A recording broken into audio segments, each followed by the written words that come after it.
Is drinking raw milk safe like RFK Jr. suggests? Can you reduce a glucose spike if you eat your food in, quote unquote, the right order? I'm registered dietitian Abby Sharp. I host a nutrition myth-busting podcast called Bite Back with Abby Sharp. And those are just some of the questions I tackle with qualified experts on my show. There is so much food misinformation and disinformation out there, and it can feel impossible to know what's real and what's BS. On Bite Back, my goal is to help listeners create a pleasurable relationship with food, their body, and themselves, which in my opinion is the fundamental secret to good health. Listen to Bite Back wherever you get your podcasts.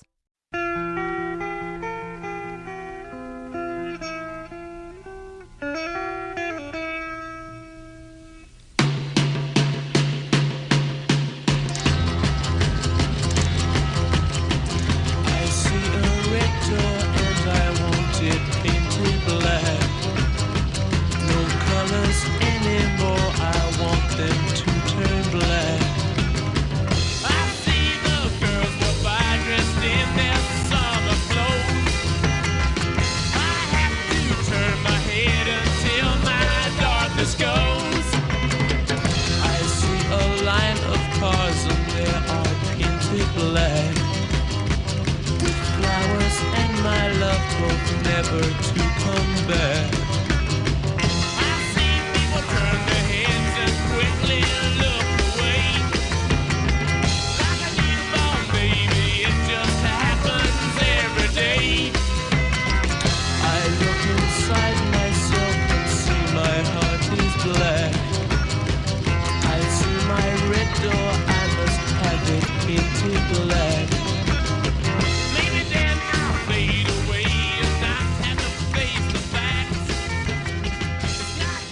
59 years ago today, the Rolling Stones, it was this day in 1966 that Paint It Black began a 2-week run at number 1 on the U.S. singles charts. And just in case you were curious, it was the first number 1 single ever to feature a sitar on the recording.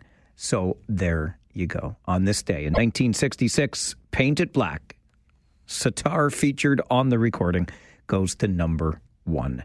This day is the 11th of June.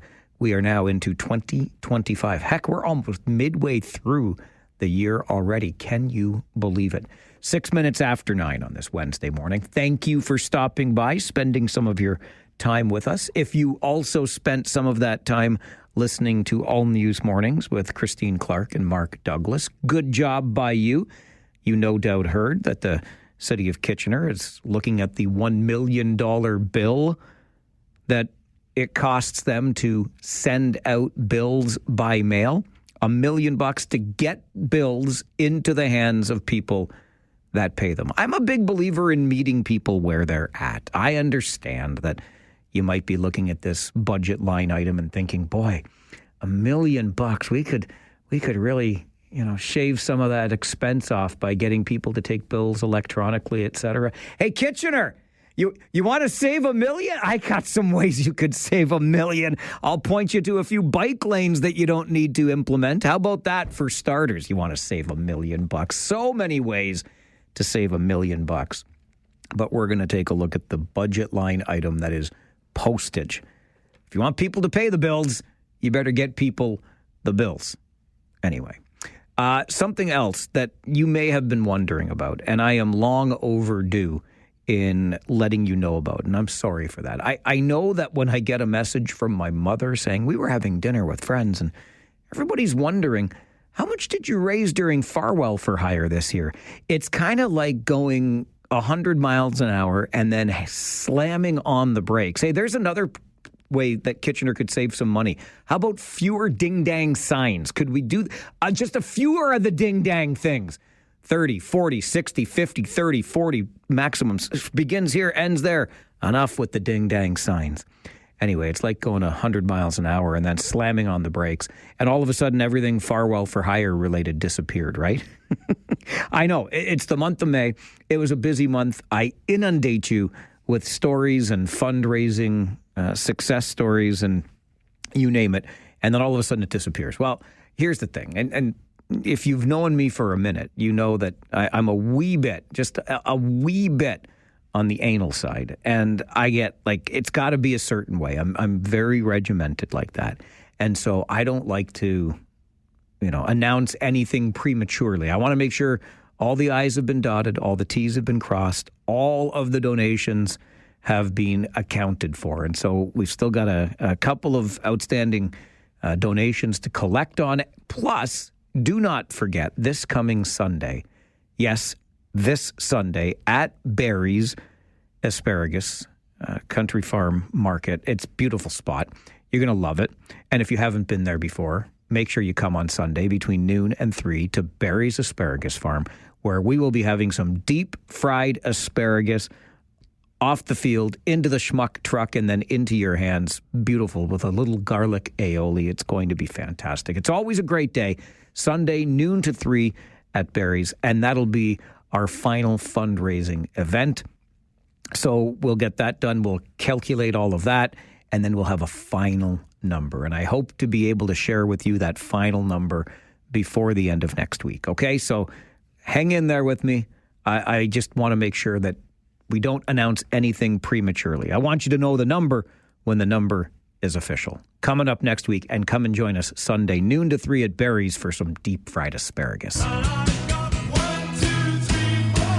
All right, number one on your Farwell Show 5 this morning. U.S. President Donald Trump has been given a temporary victory on his sweeping global tariffs policy after a federal appeals court extended an emergency stay on a lower court decision finding his duties unlawful. The decision essentially freezes a ruling last month which claimed Trump does not have the authority to wield tariffs under the International Economic Emergency Powers Act. Countries will continue to be hit by the duties. Number two, our federal government, looking to give students facing a rough start to the summer jobs market a hand. Ottawa has announced plans to fund thousands of extra positions through its annual summer jobs program that helps businesses pay young workers for seasonal roles. Number three on your Farwell Show 5 this morning, the first ever Whiskey and Wine in the Warehouse event in support of the Food Bank of Waterloo Region raised $75,000, which translates to 178,000 meals for individuals and families experiencing food insecurity in our community.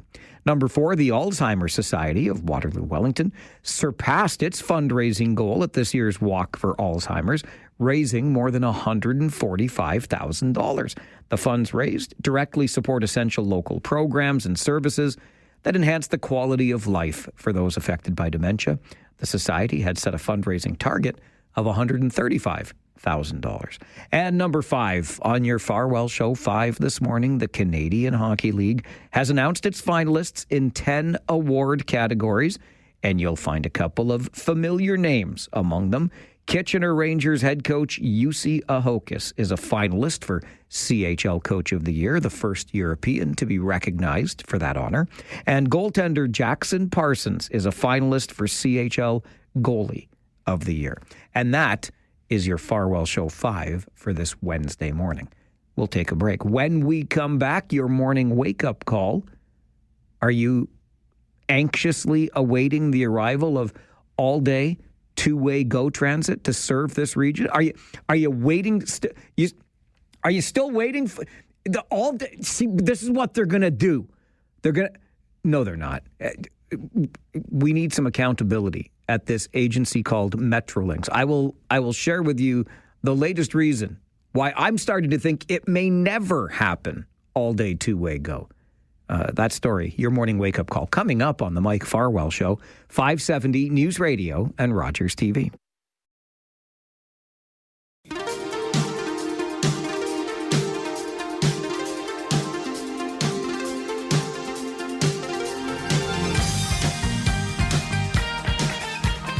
We have a running joke on this program about what comes first, all-day two-way GO transit or a widened, improved, expanded Highway 7 between Kitchener and Guelph. Heck, we could throw into the mix, because we sometimes do, because we like to have fun on this show. we like to throw into the mix sometimes phase 2 of light rail transit. I mean, if you were asked today, which of those 3 major projects would come first? Phase 2 of light rail transit into Cambridge and expanded Highway 7 between Kitchener and Guelph, or all-day two-way GO transit serving this region? What would your answer be? It usually seems, because we've been talking about it for truly more than 40 years, that the expanded Highway 7 remains a pipe dream, never to arrive.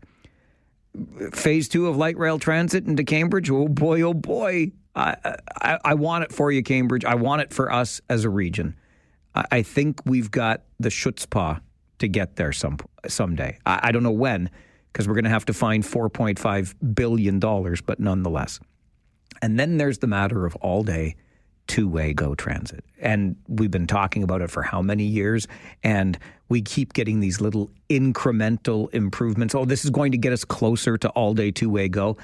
I think, based on what I read yesterday with some excellent reporting from the Trillium, that we can just put all-day two-way GO trains for this region right up there with the expanded Highway 7, because I am not convinced it's ever going to happen. Now, in fairness, do we have a better chance now that Phil Verster is out as the CEO of Metrolinx?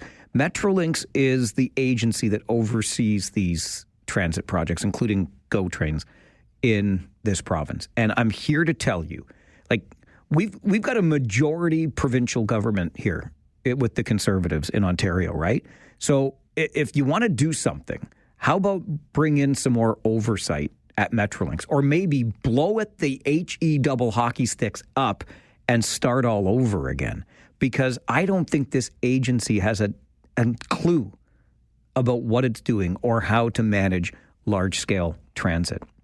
There was a project proposed.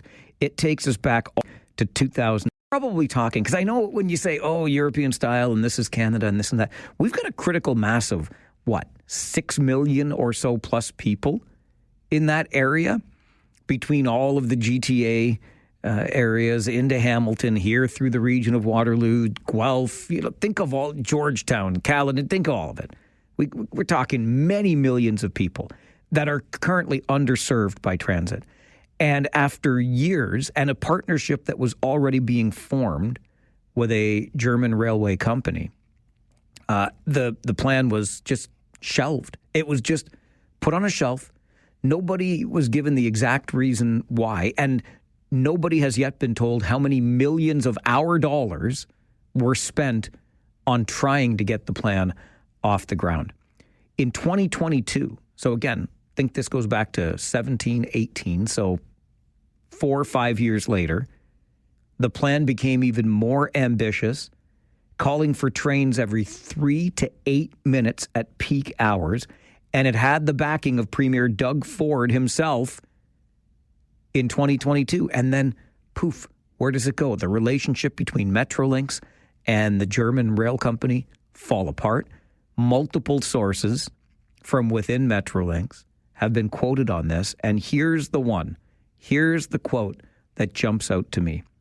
There are a lot of people at GO that think running frequent trains in both directions is kind of a dilution of their mandate, or an unnecessary frill, a waste of their money.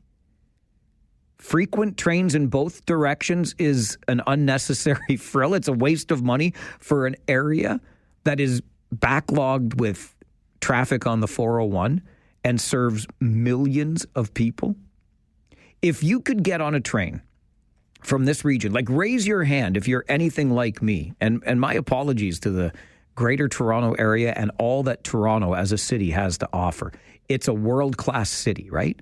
Raise your hand if you're like me and you think twice, maybe even 3 times before you even consider making that trip. Is it worth it? Do I really want to see that concert? Do I really want to take in that sporting event?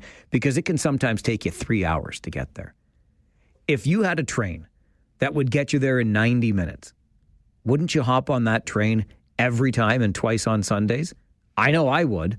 And 90 minutes shouldn't be too much to ask to cover the roughly 100 kilometers. But we can't get there. And this is the mentality at GO Transit under the Metrolinx banner. a dilution of their mandate to run frequent trains in both directions. How, with thinking like that, are we ever going to get all-day two-way GO train service to this community? I know Phil Verster is out. Remember, he resigned even having just been given a 3-year contract extension the year before. Guy was making more than $800,000 of our dollars every year. And I don't need to point you to the many failings under his leadership, but I'm not sure that Jurassic era thinking like that frequent trains are a dilution of the mandate and a frill that is a waste of their time. I'm not sure you can replace thinking like that by just replacing the leader. Again, to go back to the majority government that the Conservatives currently have, 60% of our local MPPs, 3 out of the 5, are Conservative. We've got Jess Dixon in Kitchener South Hespeler. We've got Brian Riddell in Cambridge. We've got that guy in Kitchener Conestoga.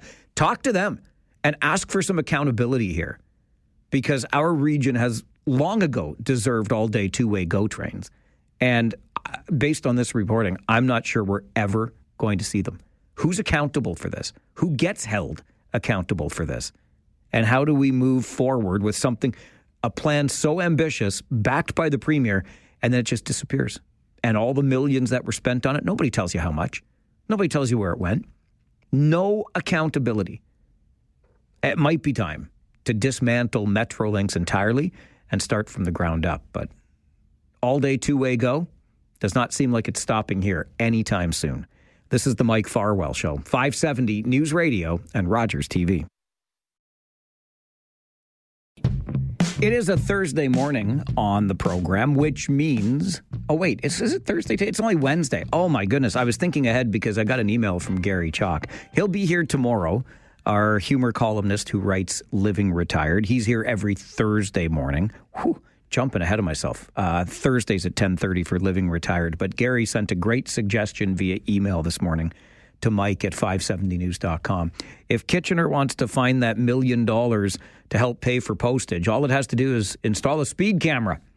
Gary, don't give the city any ideas, okay? We got enough of those ding-dang things. And by the way, another little story related to roads in our region occurred to me, and I think there's a connection here to our speed camera madness in Waterloo Region. I'll get to that before 10, I promise. But I find it very interesting. Data for one, feelings for another is the way I think it kind of works out. But again, we'll get to that before 10. Right now, I have to get you to the 570 News Center for your 9:30 update. And then let's talk about immigration, capping immigration, deporting those who are not here legally, be that the United States or Canada. And what does it look like on this side of the border? We talk about it next on the Mike Farwell Show. 570 News Radio. This is where today's topics turn into today's talking points. It's local and it's Democratic radio at its finest.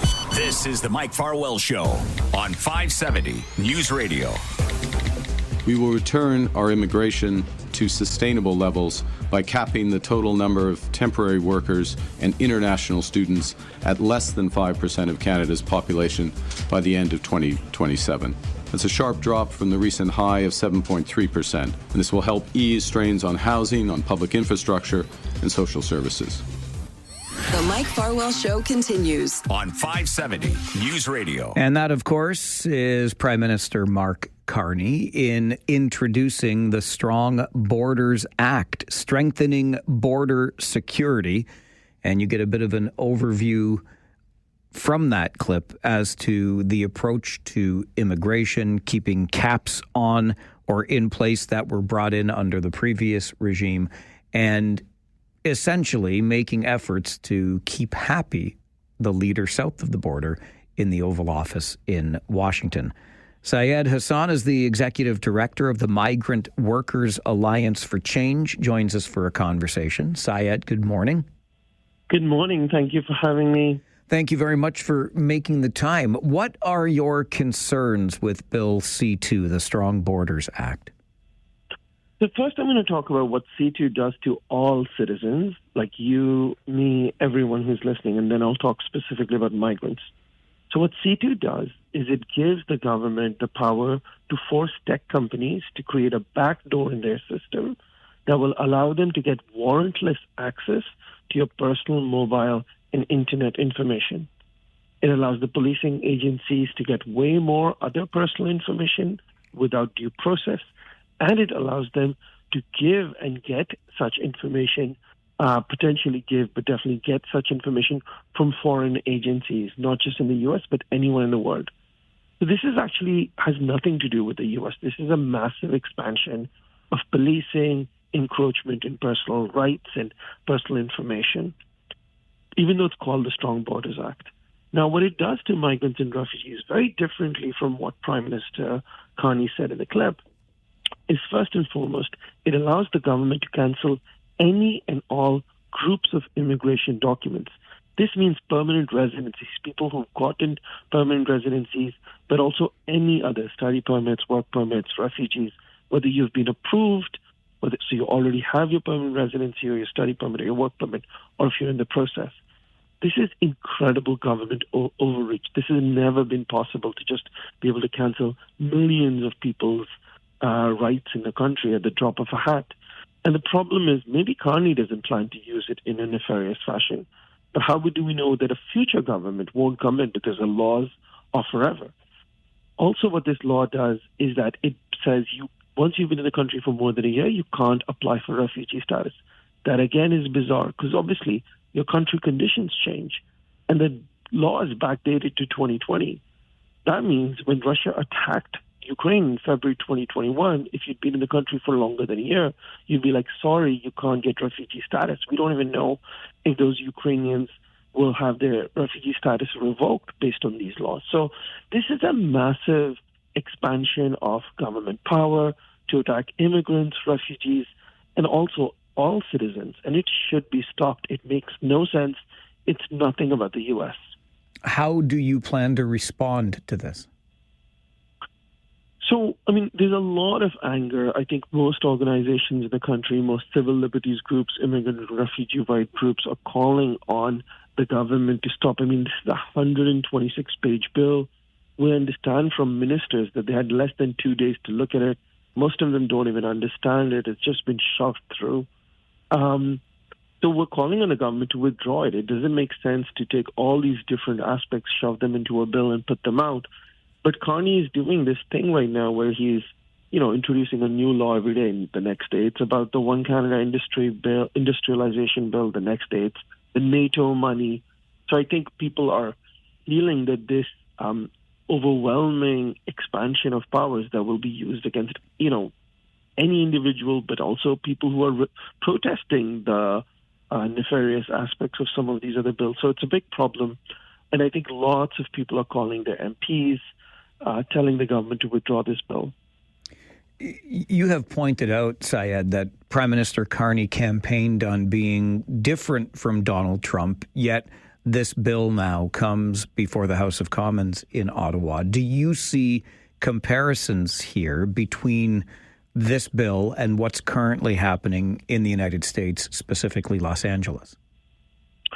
Absolutely. I think if you put all the different aspects of C2, I didn't speak about all of them because there's also there's also different kinds of bans in it for refugees, etc., is that it's putting into place a deportation machinery, right? It allows this government or future government to start revoking status and trying to round up people and kick them out of the country. It's giving itself the power to do that.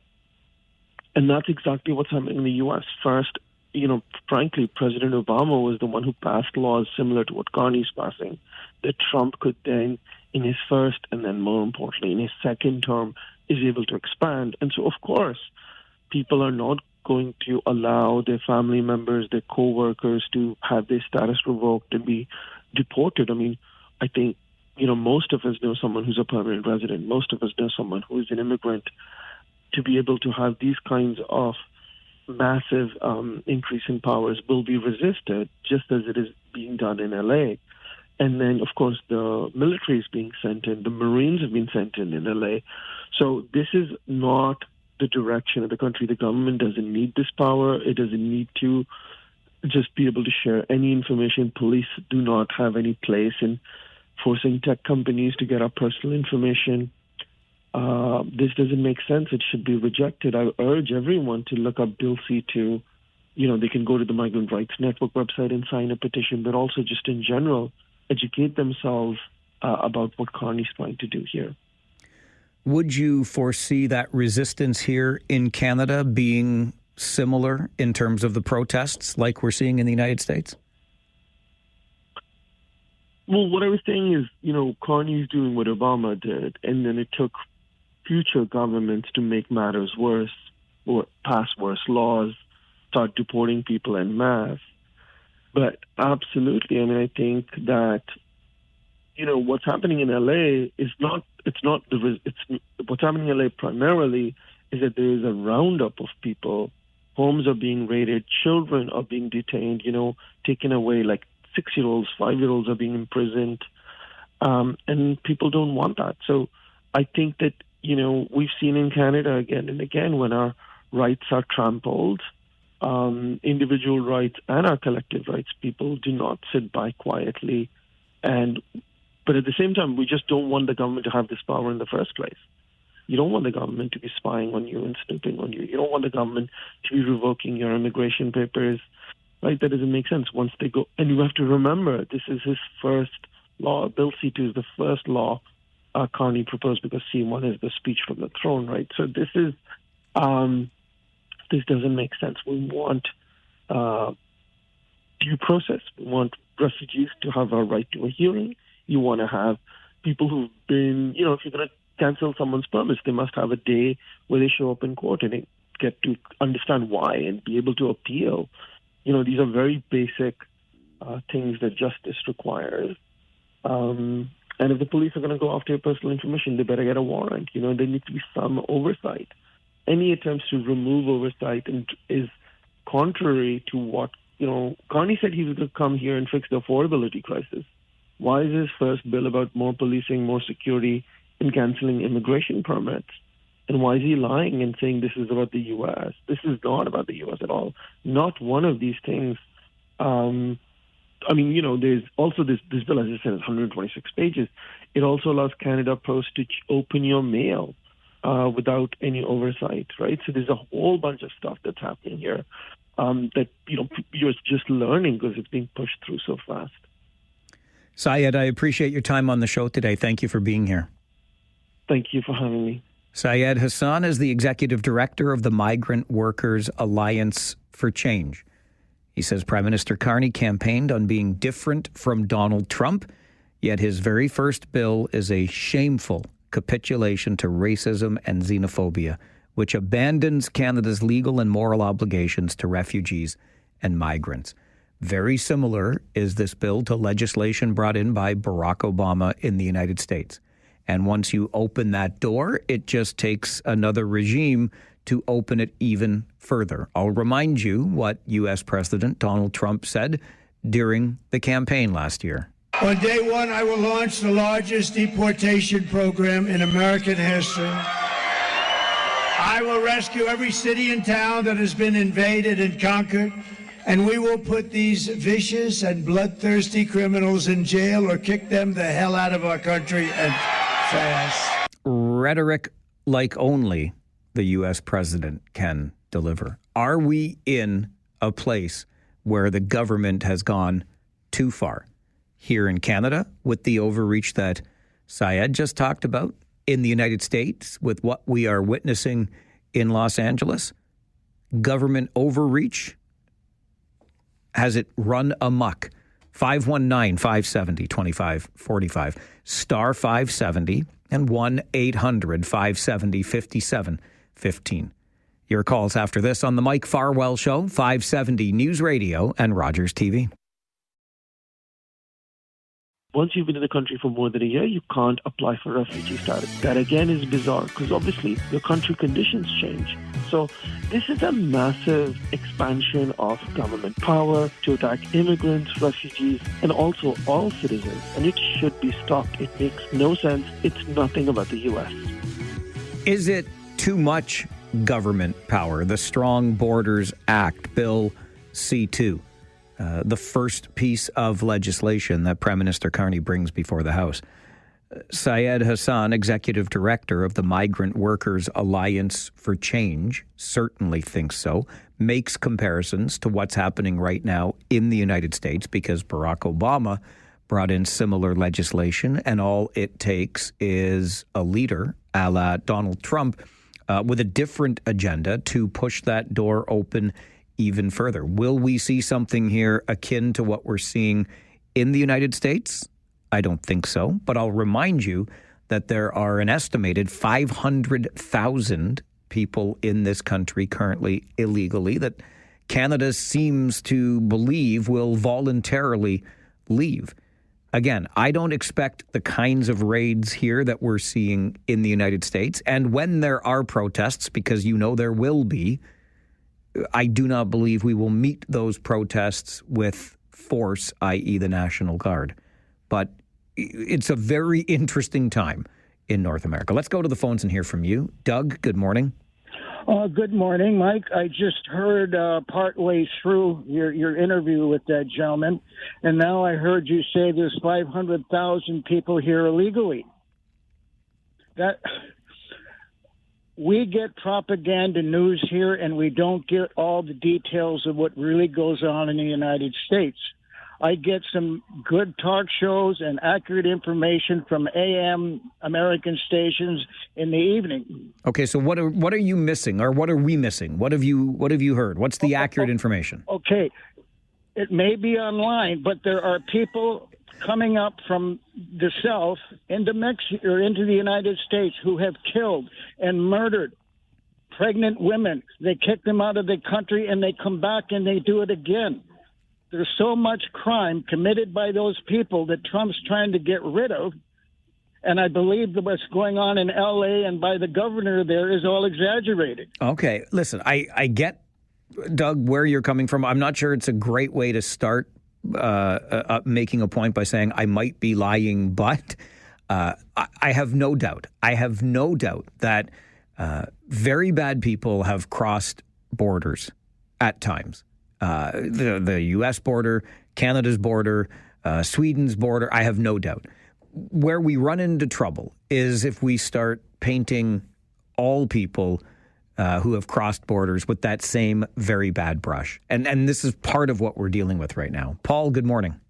Good morning. How you doing? I'm okay. How are you? Oh, I'm still vertical. Attaboy. Your accomplishment some days. Listen, in sentence, in this country illegally. Illegal means criminally. Would you agree with that? If it's illegal, it's got to be criminal. Well, is it breaking the law? Yes, I get you. Okay, it's breaking the law. It's yes. breaking the law. Okay. Let's leave it there. Yes, because okay. I've heard quibbling on that before, but your point's taken. Okay, so you go to the Human Rights Commission, and they say, you got to let this criminal stay here. They committed a crime by entering this country illegally or staying here illegally past their term. They are a criminal, but why do we have to keep them? Why? What rights do they have when they aren't willing to obey the basic Canadian laws? Well, they might be obeying those basic Canadian laws, Paul. It's just that the policies and the paperwork, et cetera, may not have been completed, may not have been completed accurately. I don't know all the answers to that, but let's not make it sound as though everyone who is here illegally is not contributing in some way to their community. They may very well be. They just might not have filed the necessary paperwork or some such thing. So but we use an example. A student, he's 35 years old from, some whatever country, applies to come to Canada, a 35-year-old student, and he's going to go to Joe's School of Business Design and Home Decorating. Okay. So he's got paperwork saying that this is a school he's going to be attending, and he comes to Canada, and guess what? There is no such school of Joe's business and design and home decorating and whatnot. Now he's into Canada on a student visa. First thing he does is probably applies for some sort of government assistance in order. I think. Can we agree that we're talking in real large hypotheticals here, Paul? Yep. Okay. So listen, hypothetical, also possible. Yeah. So they get into the country. I got like 20 seconds left, Paul. Okay. The first thing they do is they go and they get a job. They take away a job from a Canadian who's been trying to get a job. They take away housing from a Canadian who's trying to get housing.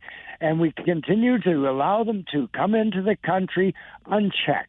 Okay. And listen, that school that you reference, hypothetically, we know, too, there were a lot of fly-by-night schools set up trying to take advantage of the tuition that would be paid. Maybe the person who came here thought they were going to a real school. This is the Mike Farwell Show, 570 News Radio and Rogers TV. Just a real quick note as we head into our 10 o'clock update.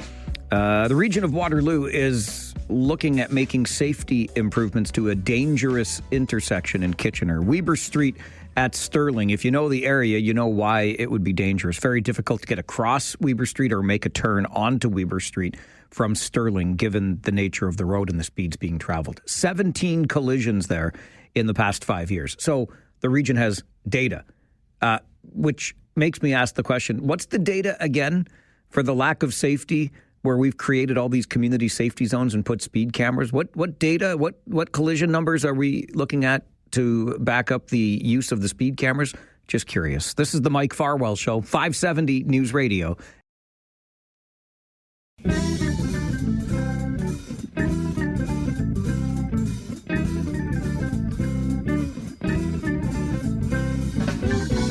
Every Wednesday morning at this time, we check in with the only reporter-owned and operated newsroom that covers our nation's capital. That would be the Blacklocks Reporter. Its managing editor is Tom Korski. Mr. Korski, good morning, sir.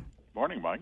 We were just talking about Bill C-2 on the show. So a couple of things that I know you're following at Blacklocks that I wanted to go a little bit further on. One of them, the powers that this bill would give our government to search our mail, Tom? This is interesting. It goes all the way back to John A. Macdonald. There is a law, and it remains the law, that police cannot open mail in transit, and even postal inspectors cannot open a letter. And the logic was, for 158 years, this is private communication. It's none of the government's business. Police and other advocates, including First Nations, have asked for that law to be changed for many years because they have determined the post office is a leading conveyor. It is the shipper of choice for drug dealers. And the bill would change that and allow police to intercept mail in transit.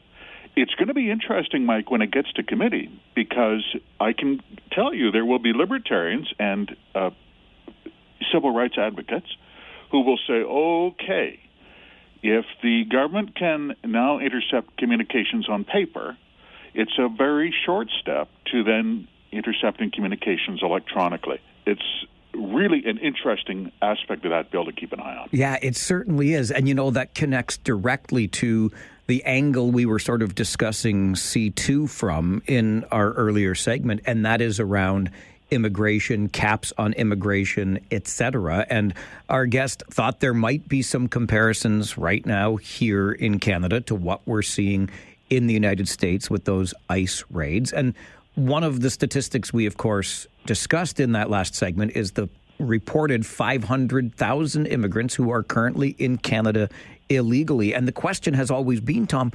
what does Canada expect these immigrants to do? Leave voluntarily? That's exactly what the new Minister of Immigration, Minister Diab, she's from Halifax, said in budget estimates exchanges with opposition MPs the other evening in the House of Commons. And she was asked that question many times.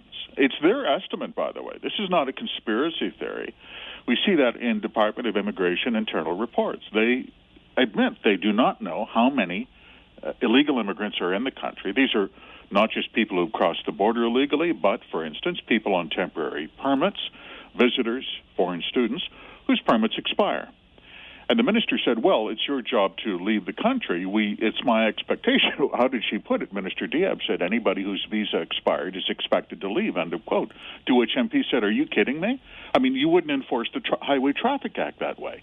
If you're speeding, Mike, I want you to, we're all running this on the honor system. I want you to go to the police station and pay your fine. I mean, it's ridiculous, right? And that's our immigration system.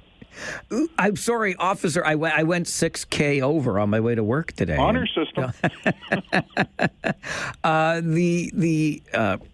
Karen Hogan is trying to keep us, the AG, honorable federally. And I don't think there was a lot to be surprised about in some of her reports yesterday. What was interesting was on the ArriveCan contractors.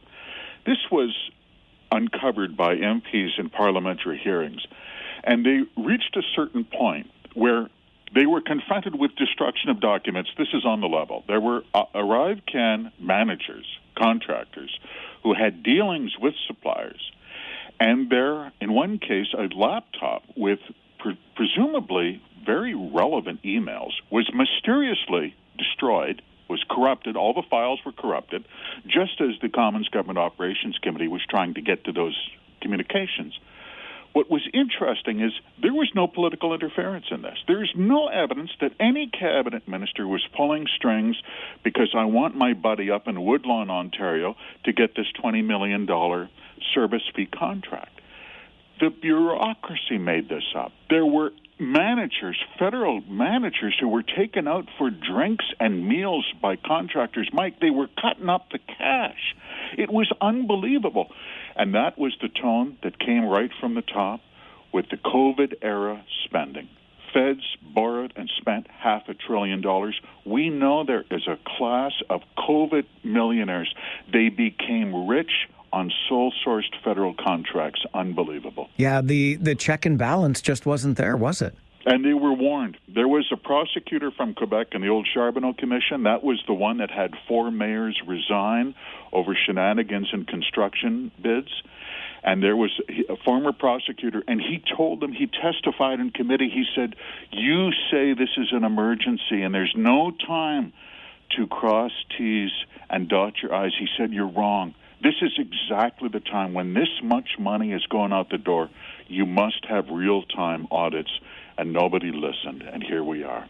Tom, last week we joked, and we had to joke because if we didn't joke a little bit, we would cry. No budget in the spring. We're going to wait till the fall, and this comes home to roost again this week because, yes, a much publicized announcement from the Prime Minister this week around an increase to our defense spending, finally meeting those NATO targets, but goodness gracious me, how are we paying for it? And doesn't this make a budget that much more important right now? That's exactly the point. And many MPs across the opposition, not just the Conservative Party, have said, when the Prime Minister says defense spending will go up 27%, but I can't tell you how we're going to pay for that, but I am also going to cut the operations budget, and you're going to get $10 daycare, and I'm cutting taxes, and it's going to be great. You know that's Big Rock Candy Mountain. You just know that that's a fantasy. That's a rainbow and a unicorn, and it's all going to come home to roost in 6 months when you get that budget. Wait for a big honking deficit, Mike. I mean, bigger, honkinger than 62 billion? Oh, once you've gone over budget targets by 55%, as they did last year, I mean, shoot the moon. Anything goes. Tom, keep up the great work. Always enjoy the chats. Thank you, Mike. Tom Korski is the managing editor of the Blacklocks Reporter, the only reporter-owned and operated newsroom that covers our nation's capital. I strongly recommend you checking it out at blacklocks.ca. There's a modest subscription there, but you pay the subscription to keep the great work coming from the Blacklocks Reporter at blacklocks.ca. Tom joins us every Wednesday morning at 10 for a little look at Ottawa's business. We're going to shift gears from the feds to the province, a 23-day spring session. That's it? That's it. This is the Mike Farwell Show. We're talking about it next on 570 News Radio and Rogers TV.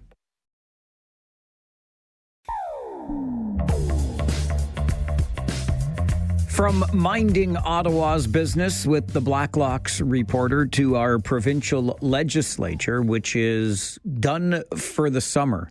And it's quite the summer break. Now, in fairness, we recognize that MPPs, while not at Queen's Park, are busy over the summer months. But it was a short spring session followed by a much longer summer recess. Catherine Fife is the MPP representing Waterloo for the opposition New Democrats. She joins the show for a conversation. And Catherine, let's just start with the spring session, short as it was.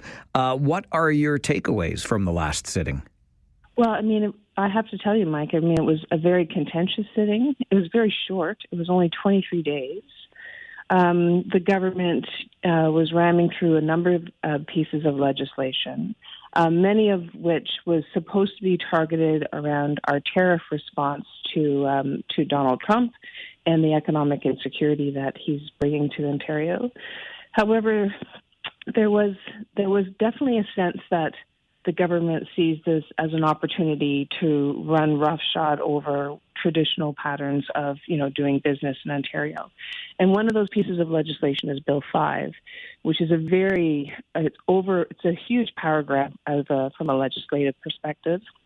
And it gives the government and future governments the ability to create economic zones where there's no laws apply. So, I mean, there's a good way to build, nation building projects, if you will. And then there's a way to end up in court. And in our view, Bill 5, which tramples on Indigenous consultation rights, will actually end up back in court. So it felt like one step forward, getting rid of interprovincial trade barriers, which of course we support, and then this very egregious overarching power grab from the Ford government. So it left me feeling that we didn't get as much done as we should have as parliamentarians. Back in court is the proper phrasing because, of course, this provincial government is no stranger to being in the courts to defend actions. Where could the government have done a better job here, Catherine? So where we were trying to get them to focus on are projects that support local economies. And, I'll give you an example. Elizabeth Ziegler here in Waterloo is literally falling apart. They've had to move 600 kids out of that school, and there'll be great disruption. We saw an opportunity right now to invest in those local jobs, create, this is good for contractors, good for construction workers, but also good for kids because we'd be improving that education opportunity. Also, healthcare for sure, and there are transit projects that need to be fast-tracked in Ontario. For instance, two-way all-day go for us here in Kitchener and Toronto. That connectivity between our two communities needs to be fast-tracked, and we've heard so many press releases over the years. So we were really trying to focus on the opportunity, the window here, where, we recognize we want to create good local jobs and stronger local economies and be a more resilient province by fast-tracking and investing strategically in healthcare and education. Yeah. How much more difficult is it to advance those priorities that you may have as a member of the NDP when the sitting is just those 23 days you mentioned earlier? Well, not only is it only 23 days, Mike, is that they've also shut us out until October 20th. So as the official opposition, we won't be able to, hold the government to account on some of the decisions that they're making. We're still going to try to be propositional. I will say this about that, because I think people expect that of us as legislators. But, we had that snap election, and at the time, Doug Ford made the case. He said, listen, this Donald Trump guy, he's causing chaos, and I need a mandate. So we had that winter election 16 months early. They didn't call us back for 6 weeks after that election. Then we only sat for 23 days, and now we're shut out another 6 weeks in the fall session until October 20th. And to be honest, it's kind of embarrassing. That's how I feel. I feel like if there's an urgency and if there's an economic crisis that will need some legislative changes, then why shut us out? And really now Ford has this Bill 5 where he can pretty much do whatever he wants. He has said that there are Indigenous leaders and or communities that do support what he's doing. Has there been any evidence of that provided? Not based on the protests at Queen's Park, for sure. And listen, our critic on this file is Sam Mamakwa, and he is Indigenous, and he represents multiple communities. And listen, the First Nations have said, this is not reconciliation. This is exactly the opposite of it. And the government, tried to put some nice language, inclusive language in the preamble after the fact. But the Charter and the Constitution is pretty clear. I mean, and informed consent and consultation with Indigenous communities when projects are on their lands needs to happen before the legislation is crafted. So this government has pretty much signaled that they're not interested in reconciliation at all. And we've actually called for the minister responsible for Indigenous affairs, his resignation. It's embarrassing, actually. I know, Catherine, that it's tough for people sometimes to wrap their heads around a 23-day sitting of our legislature and then the summer break, if you will, until October the 20th. The reality is, of course, that MPPs don't just sit around and take a vacation. So what are your plans and priorities over the next 4 months until the fall sitting? Yeah, so I think we've talked about this in the past. I chair the Tariff Response and Economic Security Council for the official opposition. So we have I think 15 meetings set up over the summer to meet with stakeholders like forestry and like health and like agriculture farmers to try to learn more about how they're facing the tariff pressure, and then in turn make proposals to the government. It's easier done when we have that question period and we have that the House is sitting, but we're going to continue to do that work. And also, the community, like Waterloo region right now, there's so much going on. The Wilmot land grab has really compromised trust in government. So there's a lot of work to be done. There's a lot of work to be done to sort of rebuild some of that trust, I think, going forward. But you're going to see over the summer, like our job numbers are pretty worrisome. We're at an unemployment rate of 7.9%. Our GDP in Ontario is only 1.2%. We're really falling well behind other provinces in Canada. And so we actually have to start supporting businesses, Mike. Otherwise, we're going to lose them. And with a 50% tariff on aluminum and steel, the cooling effect is here. The storm is here, and businesses should expect their government to be there for them. We always appreciate the time you make for us, Catherine. Thank you very much for being here today.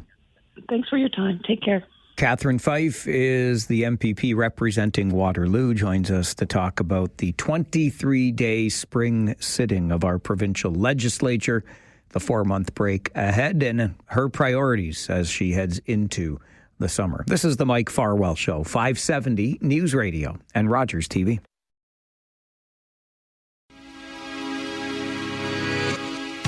I mentioned it near the beginning of the show and didn't quite get to give it the treatment I would have liked to before the 10 o'clock news. So a reminder that the region of Waterloo has identified a bit of a problem intersection in Kitchener. Weber Street, where it meets Sterling, 17 collisions there over the past 5 years. So the region has some data to back up its recommendation that something be done to improve safety. Likely prohibiting turns, maybe even putting in a median so that the turns are prohibited. You don't just ignore the sign, that sort of thing. And look, I'm a big fan of looking at the data and determining we can reduce the number of collisions by doing X, Y, or Z. Which brings me to our speed camera rollout, which we have been told time and again is all about safety, improving safety around those schools and in those community safety zones. And I've been asking from the very beginning, the data that demonstrates the need is where? How many collisions in the past 5 years? You've got 17 at this intersection in Kitchener, so you're going to make safety improvements. How many collisions in the school zones or the community safety zones where you're implementing speed cameras? That data would go a long way towards helping us understand the 175 camera rollout in the next 3 years. This is the Mike Farwell Show, 570 News Radio and Rogers TV.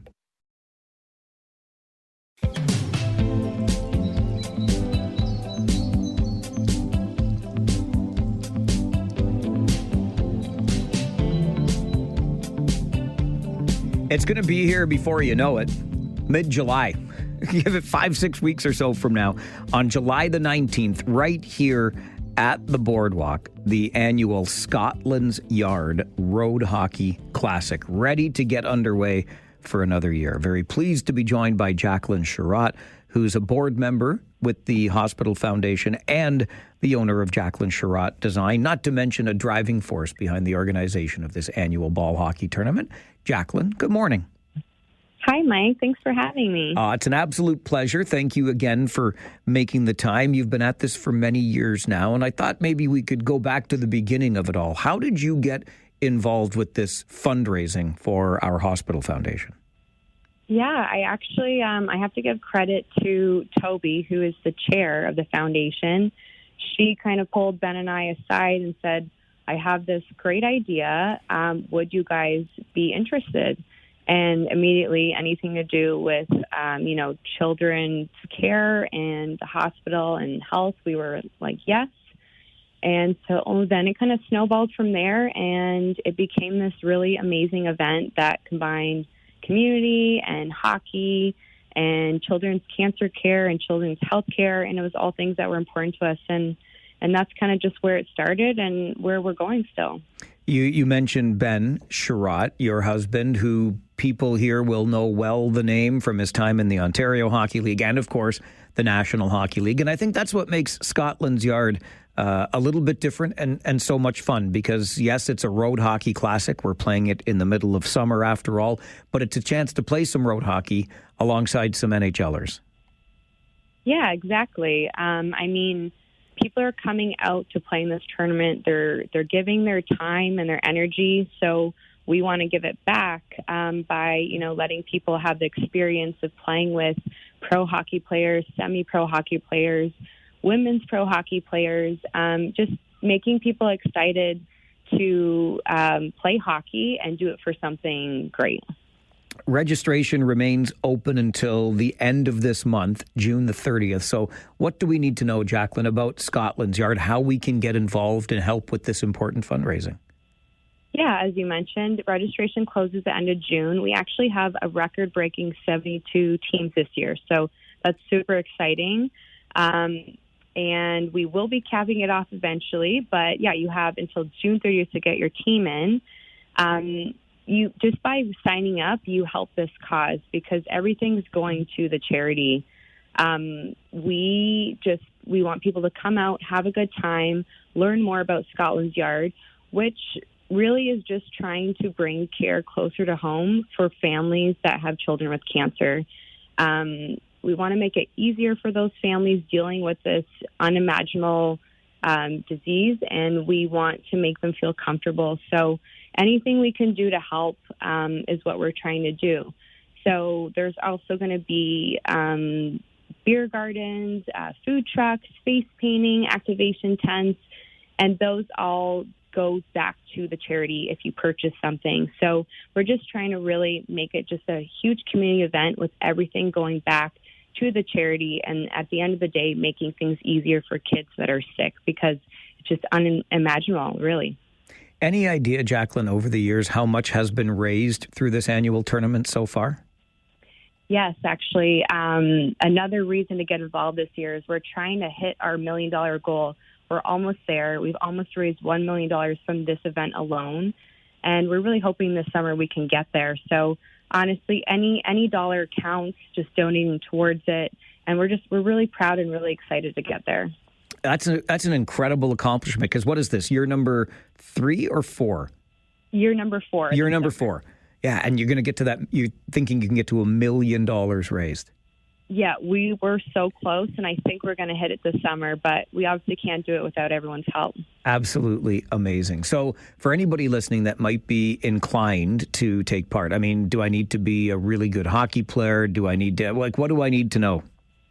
no, you can be so unexperienced or you can be, pro level NHL. We take everyone.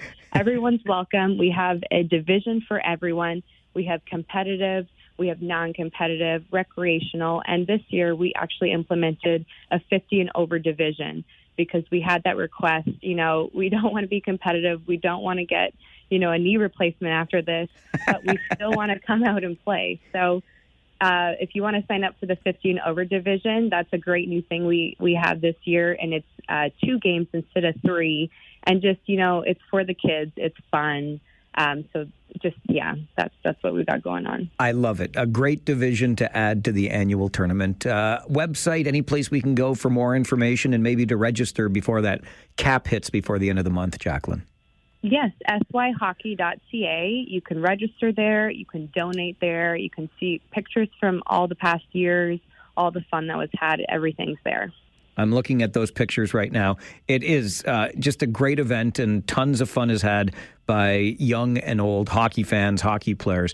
And it's all thanks to the work that you and the committee do putting this on every year. Jacqueline, thanks so much for that work that you put in and for making time for the show today. We appreciate it. I appreciate you, Mike, and I'll see you there. Look forward to it. We'll see you on July 19th, okay? Thank you. Bye-bye. Jacqueline Sherratt is a board member with our Waterloo Regional Health Network Foundation and the owner of Jacqueline Sherratt Design. Also one of the driving forces behind the annual Scotland's Yard Ball Hockey Tournament. This is going to be year number 4. Mark it down, July the 19th, right here at the Boardwalk. It's a Saturday. Great event. Tons of fun for the whole family, and there is still time to register and get involved. Even if you don't want to play, you can support a team, make a donation. They're trying to get to that $1 million mark in fundraising this year. And it really is a great event in support of Scotland's Yard, which brings cancer care, particularly for children, closer to home. And we're getting it done in a fun way. If you want to learn more, just go to SY for Scotland's Yard, syhockey.ca. This is the Mike Farwell Show, 570 News Radio and Rogers TV.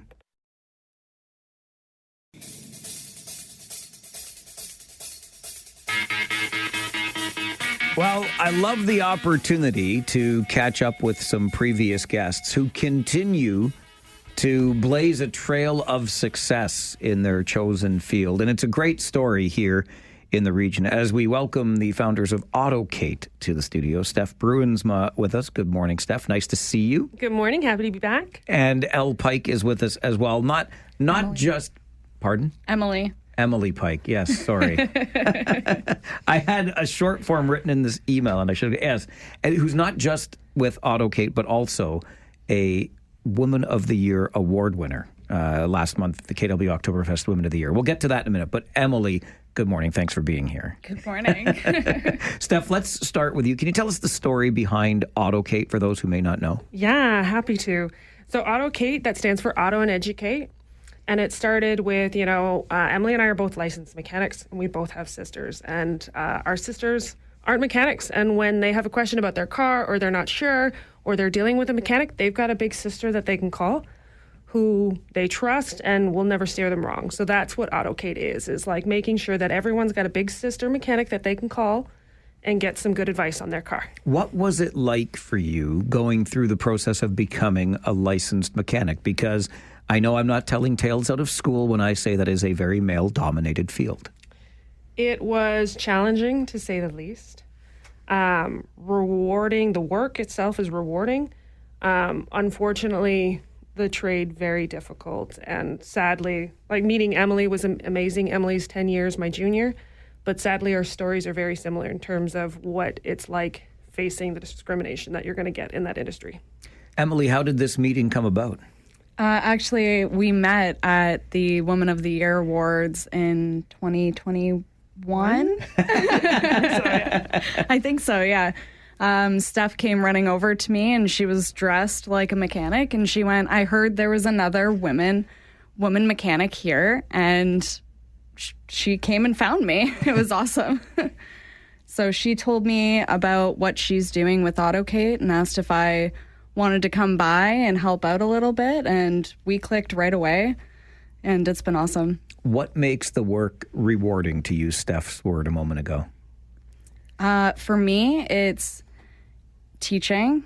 I love meeting people. I love teaching. I love sharing basic things that you should know on a vehicle, like how to change a spare tire and how to top up your fluids. All of that basic mechanic information, I think, is so important for everybody to just have an understanding of, because it makes a huge difference when you go into a shop with already knowing that language and understanding what they're saying. Steph, when we first talked, I think it was early days. This was just sort of getting off the ground, and here we are now kind of celebrating a milestone, I think I would say, with a brand new workshop opened up out by Conestoga Mall. Yeah, so we're at 86 Rankin, and we're really excited for this space. So we've got space indoor for a car, but we have a mezzanine as well. So it is like our workshop and studio. So people can come in, get hands-on experience with Emily and I and our team, and in a really exciting, engaging space. Like, we're really pumped. You mentioned earlier, like, complete with disco ball. Not exactly what I'd expect, but hey, why not? Yes, complete with disco ball and a very pink bathroom. We wanted to make sure that, like, when folks walked in, you didn't feel intimidated, like you were walking into a space you weren't welcomed in. So people come in and they're like, oh, and immediately they see the disco ball, they see the pink bathroom, and they feel comfortable. Right. And that's what we wanted. Yeah. And I think that intimidation, Emily, is a big part of this, because I was talking to a coworker earlier today, and she saw that the two of you were coming on the show, and she said, you know what, I just leave it to my husband to do all of the stuff for the automobiles, because I feel like I get talked down to every time I go for service. So how do you help women overcome that intimidation, particularly when they're going to come in and learn some hands-on things? It's all about the confidence and the knowledge. When you come in and you don't understand anything, you're starting back at zero, something you've never learned before. So having a welcoming environment where you can come in, and it's just about boosting your confidence. So you feel confident when somebody comes over and says, hey, you need an oil change. You understand why. It's not just a foreign word that you hear. It's you understand what the oil does and why it gets dirty, and you can feel confident making decisions about your car. So what will somebody take away from a workshop with you? With me, they will take away how to top up their fluids, what each of their fluids does in their car, what your engine oil does, your coolant, and you will learn how to put a spare tire on so that if you drive home from our workshop and get a flat tire, you are not afraid. You've already done it. You understand how to do it. And what else? How to boost a battery. So if you go shopping and a light stays on and then your car's dead in a parking lot and you're like, oh no, what do I do? You're making sure that you know how to handle that situation. And even if you don't want to do these things yourself, it's just so you can know how to do it correctly. So somebody else can't come over and offer to help and then do it wrong. You know how to do it correctly. Right. Steph, how can people get involved in the work you do? How can they attend your workshops? Absolutely. You can find us online at autocate.ca, so AUTOCATE, as in auto and educate, and .ca/workshop. So everything is available online. We'd also love for you to engage with us on our socials.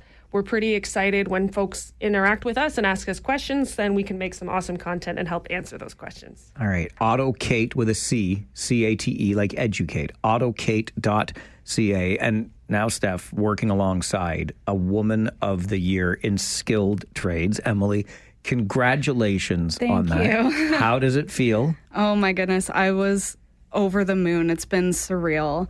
I hoped to win, but didn't expect to win. So it was still quite a shock when they called my name.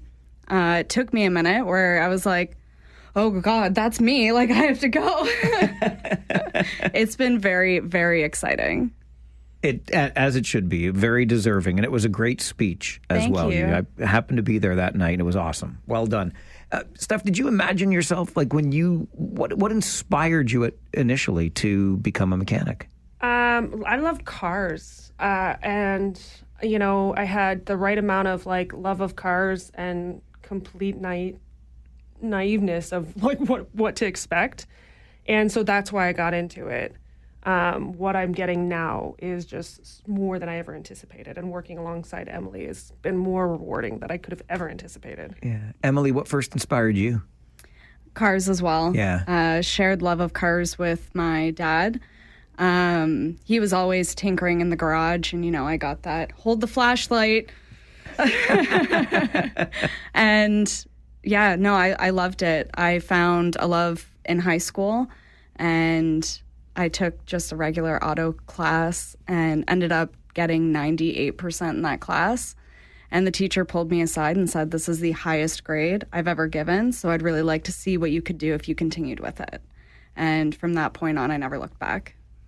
AutoKate it is, and we encourage you to check out the workshop. You won't be intimidated going in, and you can find all the information through the website. AutoKate, AutoCate.ca/workshops. Steph, Emily, keep up the great work. Thank you very much for being here today. Thank you for having us. Thank you so much. This is the Mike Farwell Show, 570 News Radio and Rogers TV.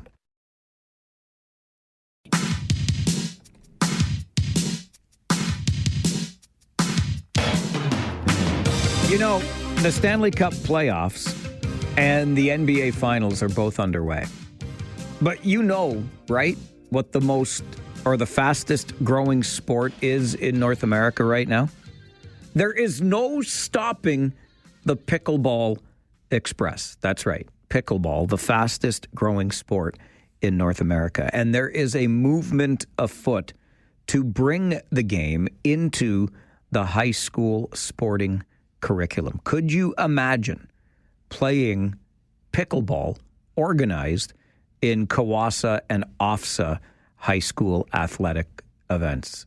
Students in Guelph got a chance to whet their pickleball appetites at a tournament last week at Real Pickleball in the Royal City. Students from 3 different schools took the afternoon, went out, played some pickleball, and there is a hope. It takes some time, and there will be steps to take along the way, maybe some obstacles to overcome, but making pickleball a sport that is played across high school athletics. When I was a kid, we read Skip Johns in the newspaper. He was in the Kitchener-Waterloo Record, which is what we called it back then, and he usually picked winners and losers in football games and whatnot. We even had high school hockey back then, but pickleball is the latest they'd like to introduce to high school athletics. There is no stopping pickleball. My only hope is that if you do, or as you move forward to introduce it, can we change the name?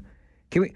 I don't like pickles, and so I'm already like against you. I don't like you just because I don't like pickles. It makes it sound like a bunch of sour people playing a game. People love their pickleball. People love their Blue Jays right now too. One of the hottest teams in all of the majors. And we're going to talk about them with Blue Jay Hunter next on the Mike Farwell Show. 570 News Radio and Rogers TV.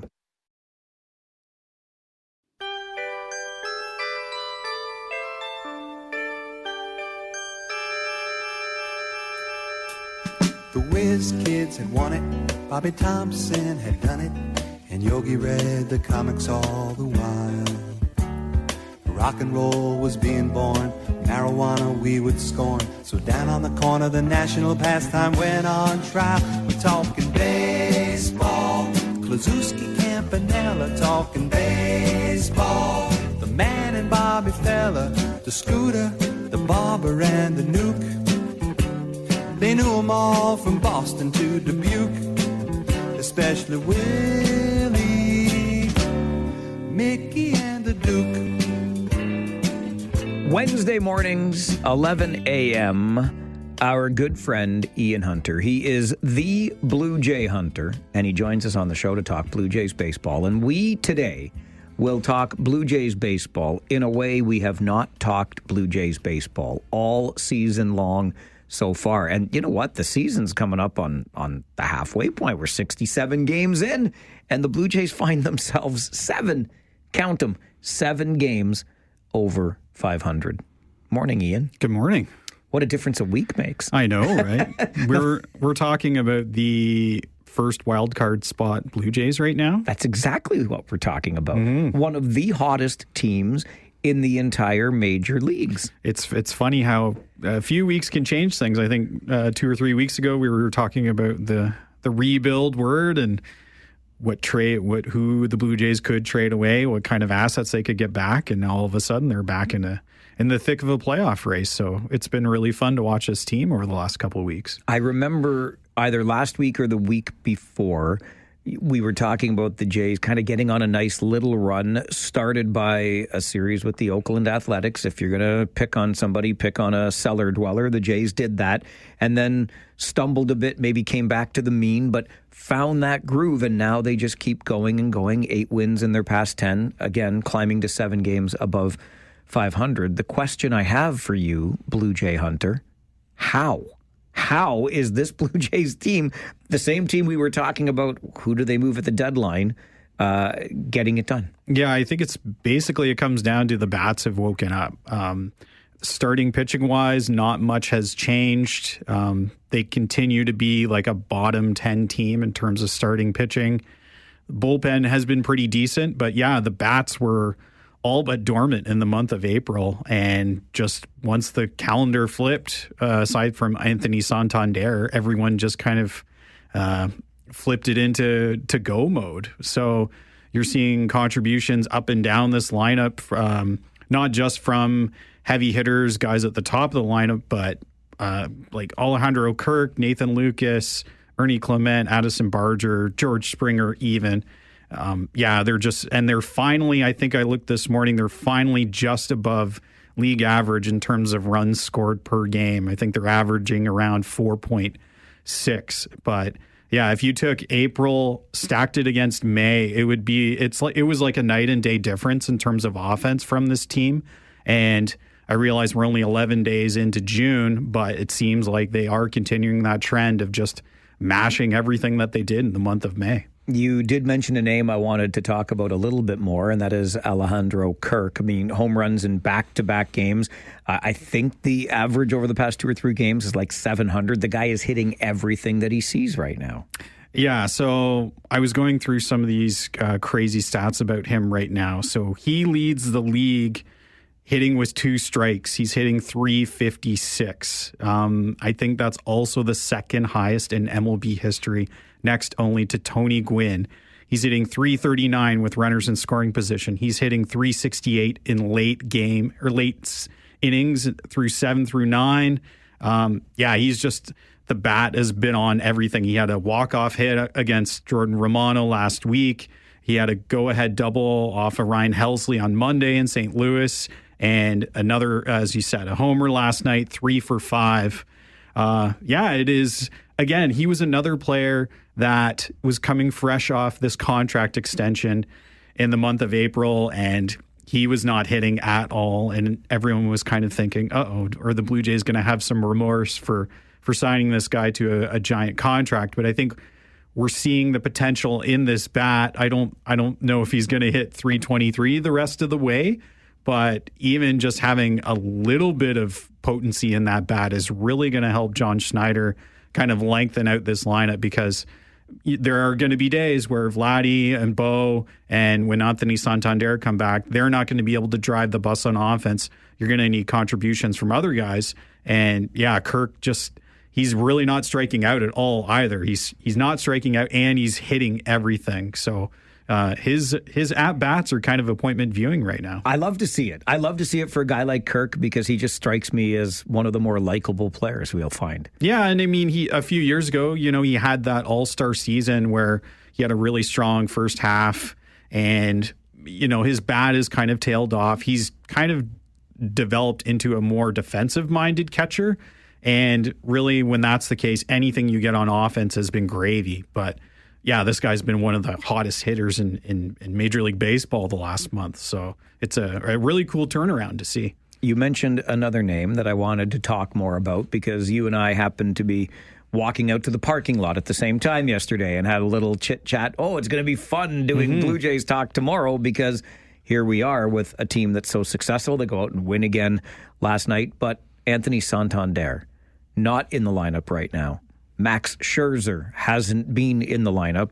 I know I'm repeating the obvious there, but those were the two really essential pieces that Shapiro and Atkins acquired in the offseason. They are not part of whatever it is that's working for the Blue Jays right now. Interesting that. Yeah, especially with the Santander thing.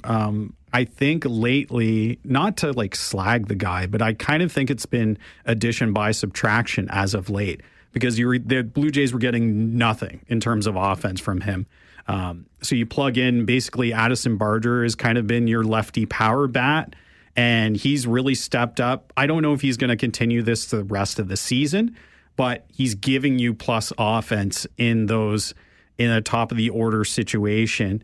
And then Max Scherzer, the Blue Jays they really need help on starting pitching right now. They're 4 and 5 spots with Bowden Francis and kind of this bullpen day thing. It has worked to a degree, but it's not gonna pan out over 162. So Max Scherzer's starting to kind of do rehab starts, and he's kind of going to come back into the fold. We also have to mention that Andres Jimenez was on the injured list too. He was another offseason acquisition that the Blue Jays haven't got a ton of offensive contributions from. And Jeff Hoffman too. Like, he gave up a home run last night.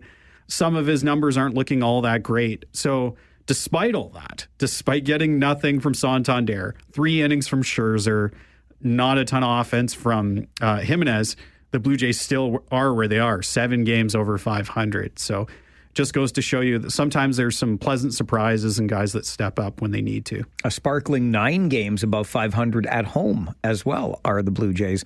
You did bring up the starting rotation, though, and I wanted to talk a little bit more about that, particularly those 4-5 spots. And the comeback kids, these Blue Jays are with their come-from-behind wins. So we'll continue with Blue Jay Hunter, and always happy to hear from you. I mean, I know it's early June, but come on. The Jays hold the first wild card position in the American League. Surely you are thrilled by this, and you're on the Blue Jays bandwagon, right? Let us know. It's the Mike Farwell Show, 570 News Radio and Rogers TV.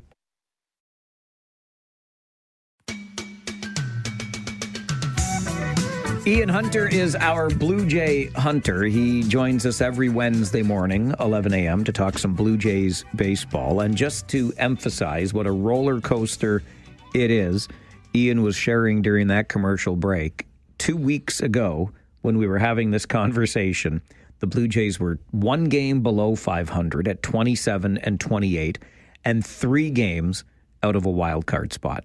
Fast forward 13 games. The Jays go 10-3 over those games. No, 10-2, so 12 games, because they were 27 and 28. They're now 37 and 30.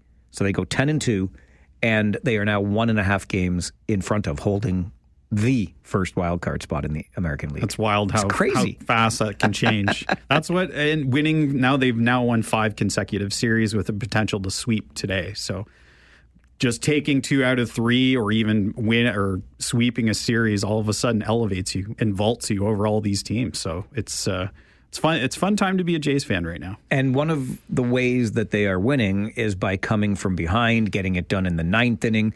I believe now leading the majors in come from behind wins. Yeah, they're either leading or they're second. 21 of their 37 wins have been comeback wins. They had 25 total last year, all of last year. So they're easily going to eclipse that. The one thing I wonder, not to be the Debbie Downer, but I wonder how sustainable is that, right? Like, are they going to be able to do this the entire season? I'm leaning towards yes, but it's just, last night was a perfect example. Like, there were so many lead changes. That felt like a game that really could have got out of hand for the Blue Jays in a hurry. But luckily, they tacked on some insurance runs here and there, and they just eked it out by 1 run. But they've also had some really good luck as of late. So I think in that case, you just kind of ride it as long as you possibly can. You mentioned earlier that with this roller coaster, you and I on this segment were even talking about the dreaded R word for rebuild. What assets are you moving when the trade deadline comes around? Look, it still is only June the 11th, but the picture is decidedly different today than it was a week or 2 ago. And now you're probably wondering, how you shore up a starting rotation. You alluded to it before. Scherzer not yet giving you innings. Bassett's been inconsistent, if not performing in a manner that you probably don't want him in the starting rotation. I don't know. How do you see the rotation and where the Jays might be looking to add to it? Yeah, I think the biggest question mark to me is the Bowden Francis thing, right? Like last week, he had a really bad week, 2 consecutive games where he got lit up against the Twins and then 7 earned runs in 1.2 innings against the Phillies, right? That's who I meant to say, too. I shouldn't have said Chris Bassett. It was Bowden Francis I was thinking of. Right. And John Schneider has come out and basically said, we're in Bowden's corner. To be honest, the Jays don't really have any other options right now until Max Scherzer gets the green light. It's not like there's somebody in AAA who's lighting it up that they could plug in right now. So they're just kind of running out Bowden Francis and doing this whole bullpen thing, or Eric Lauer starting in the other spot right now. So I think all of a sudden now your emphasis turns to Ross Atkins should be getting on the phone and trying to, get a starting pitcher. Likely, probably a bullpen arm would be nice too. I don't think they need to delve into the position player spot because they have a ton of guys right now. I feel like if you got another bat, it would just create an even bigger of a logjam. But to me, if you really want to improve this team right now, it is in the starting pitching department. So that could come via help from Max Scherzer. Maybe it is a trade because as of now, it doesn't feel like Bowden Francis is going to figure this thing out. I feel like the league has adjusted. He needs to make the adjustment back. And I don't know if he can do that in the major leagues. Maybe he does that in the minors. But until the Blue Jays have a better option right now, they don't have any other choice but to keep running him out there. A couple of weeks ago, from 3 games back in the wild card to a game and a half in front, so a 4.5 game swing. As good as this run has been for the Blue Jays, though, they've only been able to nibble or nip at the heels of the New York Yankees. I think they've picked up a game, maybe a game and a half. But the Yankees are a juggernaut this year again. And it sets up a pretty interesting end of the month into the beginning of July series to watch for. Yeah, we were just looking ahead. Canada Day week, or that week, there's a 4-game series in Toronto. All of a sudden, that's potential for the Blue Jays to make up ground on the Yankees. And not as if the division was out of reach. I think last year at this point, there was no shot. Like, nobody had any chance of catching the Yankees. But, they are vulnerable, and the Jays have been extremely hot as of late. So, yeah, I think if you're a Jays fan, you should maybe be looking up how much tickets are for that week, because it's going to be a really fun week for them. It's a fun time right now for the Blue Jays as they go for the sweep this afternoon in St. Louis. Make sure you get out of here in good time to catch that game. Yeah, I got to do my homework, right? Ian Hunter, thanks for joining us. Thank you, sir. Ian is the Blue Jay Hunter. He joins us every Wednesday morning at 11 to talk some Blue Jays baseball here on the Mike Farwell Show, 570 News Radio and Rogers TV.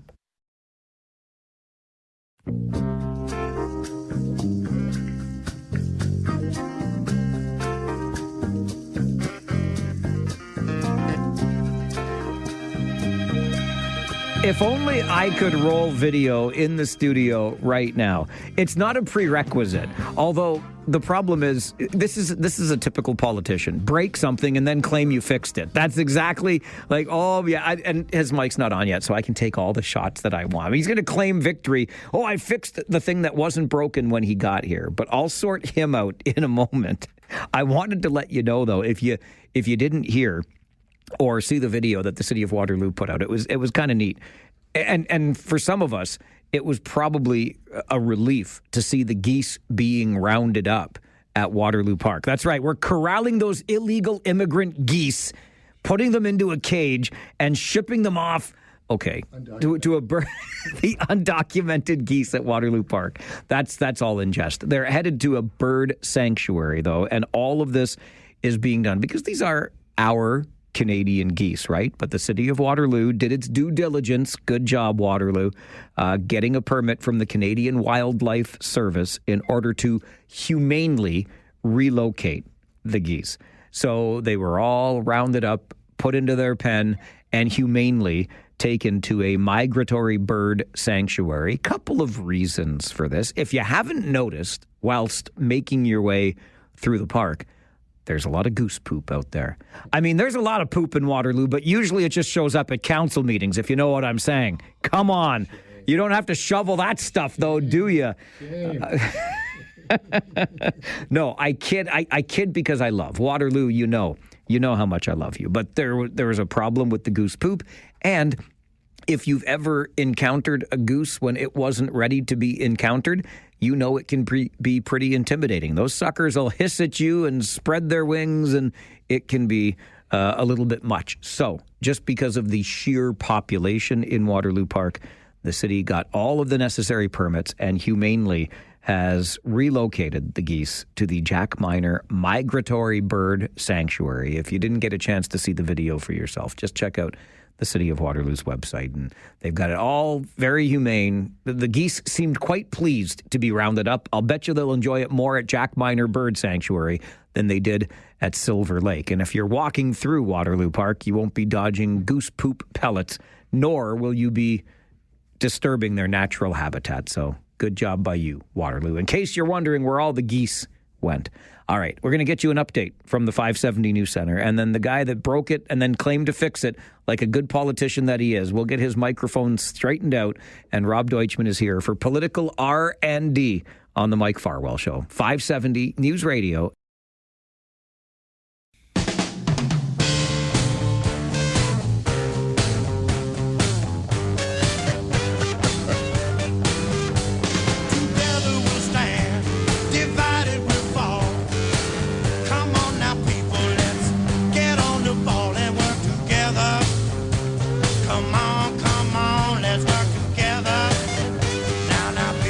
I got to hand it to you, Rob Deutschman. Terrible politics, great music. That is, I was going to do a come on with your coming on hot take about your 5, but I'll do that another day.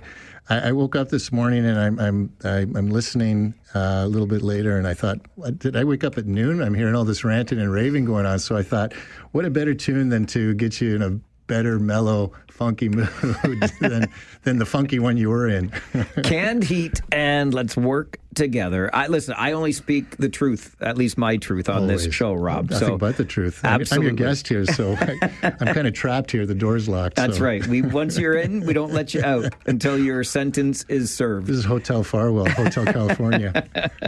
Okay, let's talk about the birth of a twin pad. I mean, it doesn't happen as easily as one might hope. No. And you know, Mike, I really wanted to talk about this this whole thing as it's unfolded, because it's something that's personal to me out in air. And it's a great story over a period of time. This could be like a Netflix 8-part series, because there's so many different things that have gone on. Air, like a lot of small towns, is a real hockey town. And not to say hockey's the only thing, but it is a pretty predominant activity. And we've needed a twin pad, or we've needed 2 ice surfaces for a long period of time. And it's recognized by the fact that we had our new, I'll just call them new arena and old arena instead of the NDCC or the ACC, just for the listeners, it makes it a little bit easier. So the new arena, so we were living with an old arena that was a less than official size rink, very small, had seating capacity for about 400. The rink was originally built back in the early 50s or what have you, or even maybe sooner, when the people of the town, predominantly the men, would get out there, clear the land, and participate and volunteer and build it up. And we have a community hall there that is used quite a bit by our Air Paris Band and other people, in our community theater, Air Community Theater. So, and that's even an older structure, I think, or maybe it was part of the original, I'm not sure. And then in the 70s, the old arena was redone because there was an issue about the roof, wooden roofs being an issue, about snowfall in St. Thomas, I think, and then across the province, they redid them all. But as we grew, also, too, for me personally, I moved into town in 93, started playing pickup hockey there, and I thought, wow, what a small rink this was. And we had a junior D team and midget boys, juvenile hockey. It's very hard to play in that small rink. And so we said, we need to do something different. And so this is a story that goes back to like November of 2004. when we first started with an email to a group of people saying, hey, we want to do something here. We want to replace. Back then it was just replace that rink with a new rink. And eventually through some studies, it became clear we needed 2 rinks. And so the issue then was we weren't even thinking about a twin originally. The twin only came about, or the idea of twinning the new only came about after we got the funding back in 2009 for this facility. And by that time, council of the day has a real concern about taking on any new debt, understandably. And this is something you'll find with every new elected politician, especially municipal politician, because apparently at the provincial and federal level, I don't know how much debt they realize they take on. But municipally, when you get people sitting around that horseshoe, they are so diligent and concerned and attentive and feeling responsible to ensure that we're not taking on a lot of debt or any debt. It's sort of like, well, look, you buy a house, you get a mortgage. You buy a car, you're either leasing or getting a loan. But for a lot of people, once they get around that horseshoe, they're like, well, we don't want to take on any debt. But if you're going to build facilities, you have to take on debt. So back in 2009, we got our funding for our single pad, and it was then that some people said, well, we should actually twin this thing. And Mike, back in 2009, the cost to twin it would have been about $4 million. Okay, and you know where I'm going with this one. Yeah, you're going to the same place Ira Needles Boulevard went. So it's now to twin it, and we'll talk about the process, but it's $16 million to twin the facility. Today. Yeah. So from what it was to what it is today. So people don't want to take on debt, and I understand that, but at the end of the day, for a lot of debt that does get taken on, we manage it. And we were able to take on debt for that for the new rink, and within 15 years, it's paid off.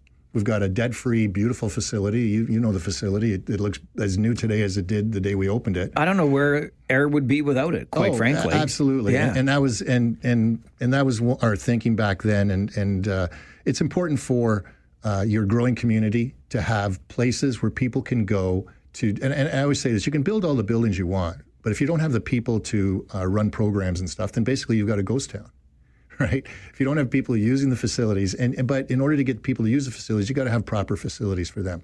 So, speed forward to time goes by, you have your 10-year capital plan. Every municipality puts out a 10-year capital plan, which is a not fixed in stone projection of what we're going to do and build, and when we're going to work on these roads, when we're going to build this facility, when we're going to do that new rink, when we're going to do a new community hall, and how we're going to fund it. So it's just sort of a forward-thinking plan so that we know what's going to happen down the road. And this project's always been on that. But, the report was, we got to a point, though, that the old rink, which we had, and we need 2 rinks because we don't have 2 rinks in our small community, then a lot of people have to go out of town to find ice to play. Plattsville, Cambridge, if you can get into any place, it's very difficult. Now you're back of the bus with respect to access to, understandably, ice in other communities. And Schlegel, some people thought that Schlegel Park was going to be another ice rink, but it's not. And we missed out on the 4-plex that would have been at Conestoga College for Cambridge. So, we didn't have that, so we had to maintain the 2. And so some issues came up about whether the old rink was going to be able to survive. And so at one point in the community, and so this is really where the story starts to take off. The current council decides that they will refurbish the old rink to make it viable for the next 30 plus years, keep the single pad at the new facility, and add a gymnasium to the new facility.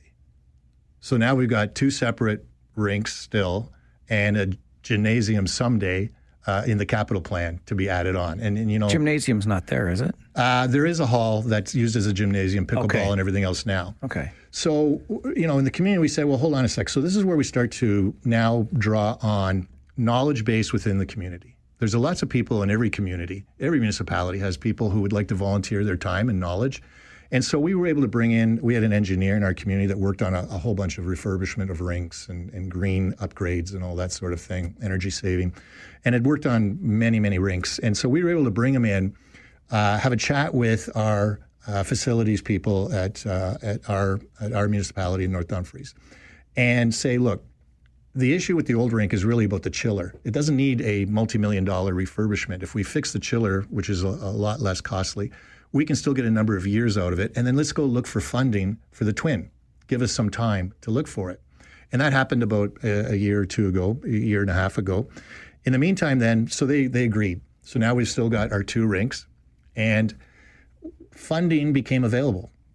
The federal government had a program, and so North Dumfries, knowing that it was going to cost, originally the cost was going to be $21 million for this edition of a second pad. So they applied for $11 million from the federal government program. Which they didn't end up ultimately getting all of. Correct. So this is why there's so many, you got to go with the flow on these things. We got $5 million. And in fact, before they even said they were going to give us the 5, they said, look, if we give you 5, is that going to be good enough for you? Will you be able to do something? And kudos to North Dumfries Council. They said, look, let's take the 5. Let's see if we can figure something out. And if we can't do it, we'll just give it back. The 5 cannot, though, be used for the chiller at the old arena. No. It's for adding the twin. Yeah. And because we don't want to do that work anymore. Because the plan would be, look, keep the old arena, make it a dry facility so you can provide other groups in the community things other than hockey. And as your community grows, because Ayr is the center of growth for North Dumfries. And as you add more people to the community, you have more facilities for them to do other things. Volleyball, basketball, indoor soccer, all those sorts of things that you can do on a year-round basis.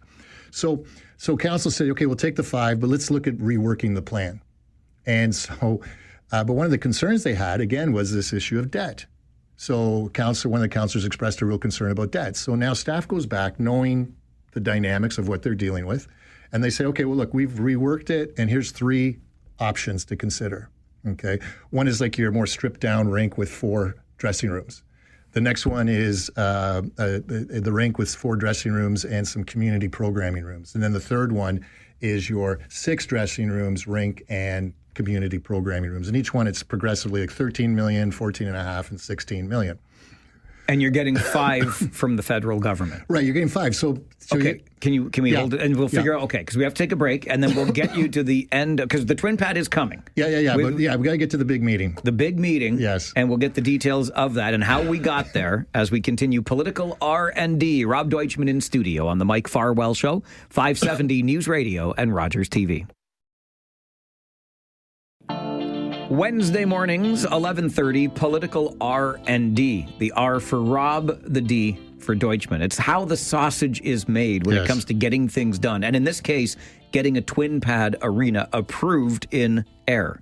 Yeah, so now, Mike, it's how the sausage is made, or it's under the glare of, the public eye. You're at the Horseshoe. Nobody in private business does businesses. So you don't plan your business and have, reporters in the community all watching over your shoulder while you're doing that in your boardroom or whatever. But that's what happens here. So just to carry on then, so now we've got the $5 million.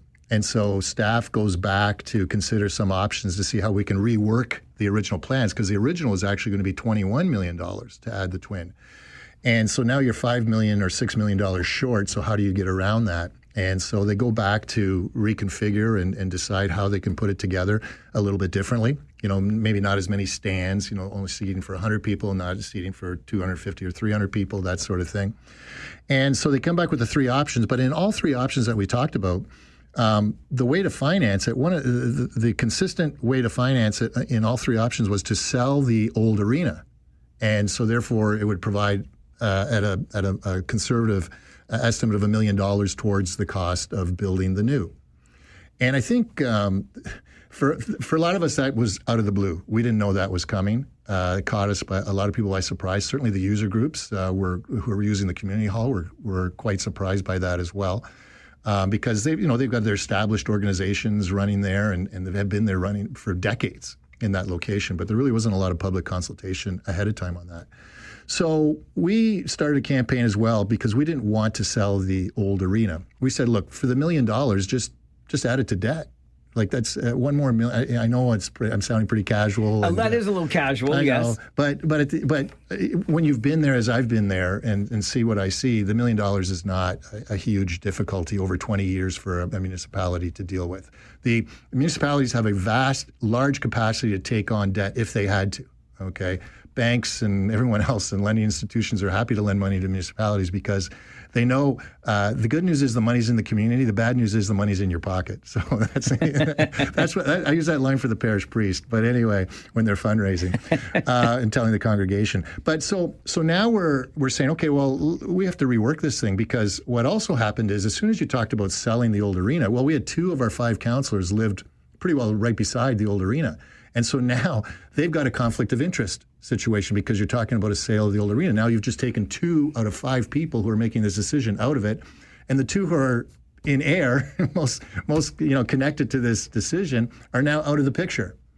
Now, one of the councillors, I have to commend the remaining councillors, Councillor Tilley and Councillor Wilms and Mayor Foxton, along with staff, did a fabulous job in working this all out. And in fact, Councillor Tilley brought forward a motion to say, look, we're not going to sell the ACC. We're going to commit to keeping that as a community asset. And the intent of that was to have the 2 air councillors come back into the picture because as long as you were talking about the old arena as a community asset, there was really no conflict. And I kind of know this because there was a decision not too long ago involving those 2 councillors on a conflict of interest complaint and the Integrity Commissioner came back and said pretty well that is if it's being viewed as a community asset, we're not going to consider that a conflict of interest as some pecuniary interest that they hold, that they're thinking in terms of the community, and that's not going to influence their decision whether they live beside it or not. But unfortunately, conflict of interest, and we're going to talk about that at a future show, has a pretty significant impact. If you're found to have a conflict of interest, you could be ordered to have your seat vacated immediately. You could be restricted from running for many years, again, in politics. So for individuals, it's a pretty heady decision that they have to make. And in this case, the councillors were trying to get an opinion from an integrity commissioner on this issue, but they just couldn't get one in time, and so they had to stay out of the decision. Later on, though, after the decision was made, they found out they didn't have a conflict, so now they're back in. So now, it's the night of the meeting. We had a rally outside. We had 100 people, 100-plus people. Out attending. We had user groups out there talking about the importance of twinning the ice pad, the importance of having 2 ice rinks that we need in our community. We had others talking about the importance of having that old rink as a dry facility. And we did that just prior to the council meeting. And then at the council meeting, we had a number of representatives from the community, user groups, and members from our group, the such a uniquely named Center for the Community group. It's the best I could come up with 20 years ago. So CCG. And so we all made representations as delegations there, and you had the 2 councillors and you had the mayor. And so now then staff had provided council with a decision tree, which was very helpful. If you make this decision, these are the next things you have to think about, which is kind of great because when you're at that council table, I equate it to, for other people watching, it's like watching an Evel Knievel jump. People go to attend and either you're going to, miss the ramp or stick the landing, okay? And that can happen very easily. But in this case, at the end of the day, they stuck the landing. And so what happened was, while you had the conflicted councillors who were from AIR, the 2 from outside of AIR, there was an issue that occurred where Mayor Foxton, to her credit, was allowing people to come back, the delegates to come back in and asking for some thoughts or opinions on different aspects, like should it be 4 dressing rooms or 6? Why would we go to 6 instead of 4? Because Councillor Tilley particularly was noting, well, we want to make sure we build it right. If you're going to build it, let's build it right. And one of the things we noted was, if you're going to have tournaments, you kind of need today, it's six dressing rooms per rink. Is the usual standard. And in order to be able to do all that, you kind of go, so now we were leaning towards option 3. But Councillor Wilms, to her credit, was very concerned about taking on additional debt. So now you have this situation where in order to pass something, you need a mover and a seconder. Okay, and you've got Mayor Foxton as the chair, so she can't move or second. And you only have 2 other councillors in the meeting. 2 councillors. So Tilley moves a motion to say, let's go with option 3. Councillor Wilms is like, well, hold on, I'm not sure I'm going to second this because I'm concerned about the debt load. So then we brought back in members from the Center for the Community Group who committed to raising an additional $400,000 in fundraising towards it, which satisfied Councillor Wilms' concerns. and we were able to get it passed. So how much debt is the municipality, is North Dumfries taking on in all of this? I think it's around $5 million. I think it's around $5 million. Yeah. So it was like either 3 to 5 between the various options in terms of the amount of debt taking on. But the community's committed to fundraising an additional $400,000. Yeah. So we were at 1.75, and we've committed to like 2.15, and we have right now already from the last time. That because the CCG was around back in 2009, and we had raised money for the twin back then, and we have just put it in the bank, gain some interest. We did. Yeah. We put it with the community foundation, and so that amount that was an original $500,000 is now $750,000. So we already have $750 towards that, and in some preliminary inquiries with members of the public.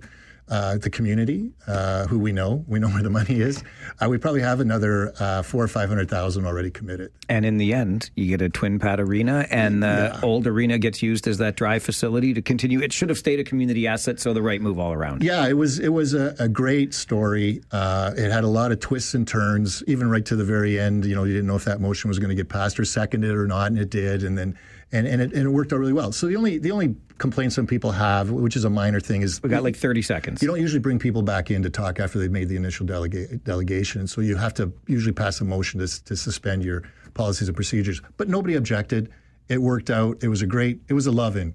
We all got along, just like Canned Heat sang at the beginning. Working together. Rob, it's always fun. Thank you. Thanks, Mike. Rob Deutschman, Political R&D, Wednesday mornings, 11:30 here on the Mike Farwell Show, 570 News Radio and Rogers TV. We had a conversation earlier today about immigration and mass deportations, the likes of which we're seeing in the United States, and the resulting protests right now in Los Angeles, for example. Is it possible under Canada's Strong Borders Act that we could see something similar develop here? We didn't get a chance to explore it a ton earlier today when we talked about it. Maybe we can explore it further in our Talkback Hour, which is coming up. This is the Mike Farwell Show, 570 News Radio. Take out the papers and the trash, or you don't get no spending cash. If you don't scrub that kitchen floor, you ain't gonna rock and roll no more. Yakety yak. Don't talk back. Just finish cleaning up your room. Let's see that dust fly with that broom. Get all that garbage outside, or you don't go out Friday night. Don't talk back. It is your turn to lead the conversation. Phone lines open so we can hear directly from you on Talkback. 519-570-2545, star 570, and 1-800-570-5715. I've got some things that are kind of chafing at my chaps today, but this hour is for your thoughts, the things that are on your mind. So let's get right to the phones because they're already lighting up. We'll start with Tom. Afternoon, Tom. Afternoon, Mike. Long time I haven't called you. That's what work does, I guess. A couple of things are chafing me. Is that I don't know if you're aware of the Popeyes franchise in Mississauga that was caught and found out to be using chicken that was not being processed properly in a sanitary manner in somebody's garage, and then they were using it at their restaurant. Wait a minute. A restaurant chain was processing chicken in some employee's garage? They were purchasing processed chicken from somebody in their garage. I was unaware, blissfully at this point. But if you look in, okay. So that is, to me, that first of all, the person who owns a franchise should lose it once you close it down. Darn right. Bimbo Bread has also an issue with somebody finding mice droppings in loaves of bread. Okay. Oh, Tom, did you just call to make everybody's stomach turn today? No, a guy who's worked in the food industry for over 40 years is now semi-retired. And I remember being preached about GMP and manufacturing HACCP, and we're going to give the inmates the key to run the asylum and everything else. This is sort of what happens. And last, my comment is that. Okay, hang on. Hang on, Tom. So I had to because this is a bold start, and you're name dropping a franchise here. Yeah. And okay, so I was Googling as you were talking, and this is This is only an allegation, so let's not get too carried away here, okay? Whether it's an allegation or not, would you want that allegation at a major change? Oh, that's fine, but you came on and said this was happening as if this was a done deal. So let's be careful here, okay? Oh, okay. All right. Tom, I usually trust you. Now you got my antennae up when you call me. Well, I looked into it as well. So they found a person operating out of the garage. Okay. Again, it is an allegation. It is before the courts. Let's not presume guilt. Well, I will Tom, for all I know, you're the disgruntled employee that's ticked at Popeyes for some. I quit working a long time ago in the food industry, Mike.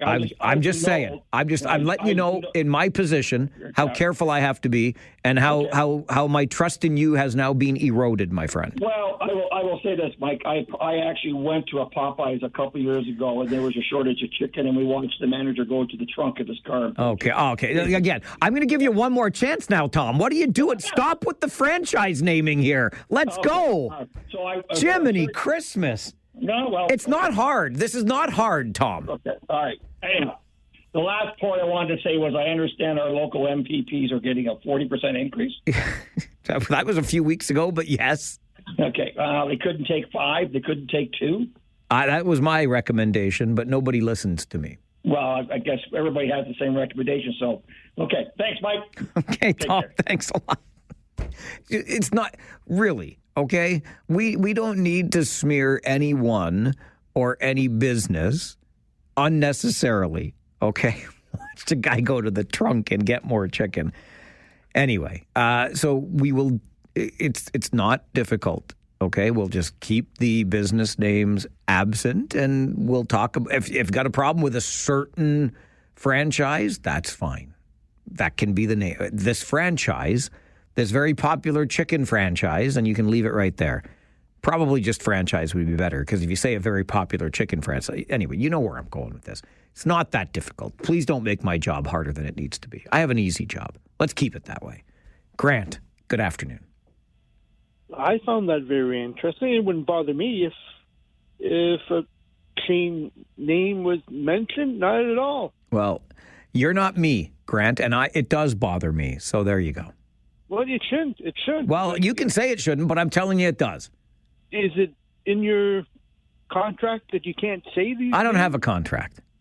Yeah, you do. You've got a contract, you silly gooseball. You know what I have? I have a day-to-day contract. Ask me again tomorrow. Every day I leave here, and I hope my pass card's going to work again the next day. All right. All right. Silly clown. Yeah, I know. Yeah, you were bent out of shape yesterday. I think it was,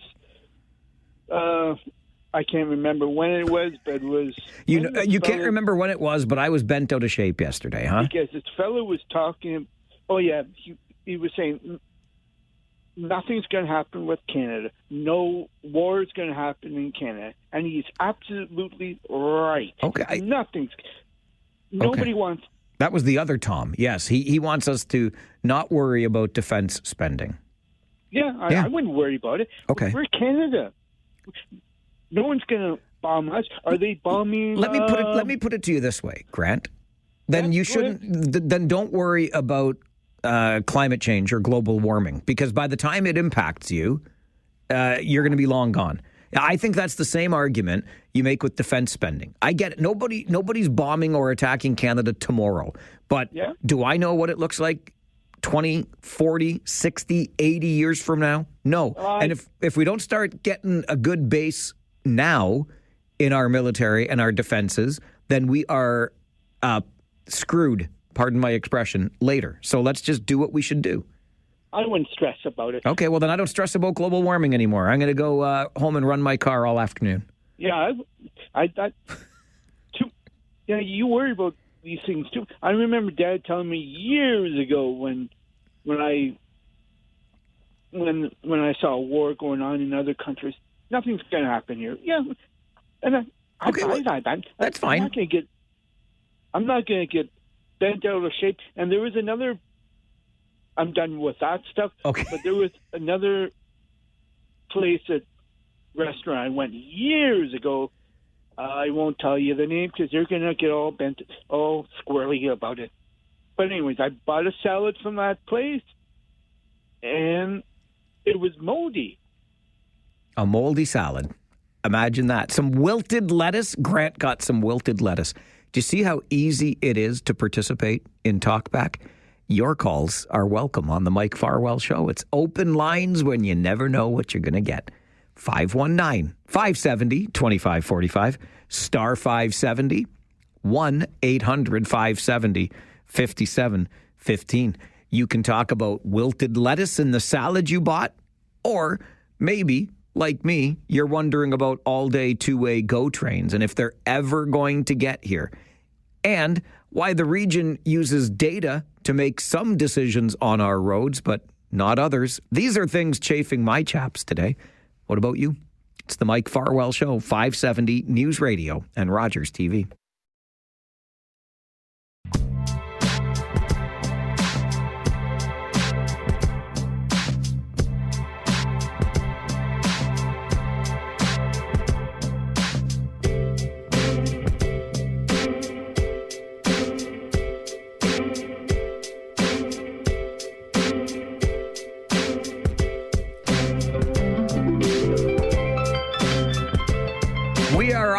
To a rip-roaring start on Talkback today. Let's find out what's next. Back to the phones. Greg, good afternoon. Good afternoon. How are you yourself? I myself am fine. How are you yourself? I'm very, very well, pal.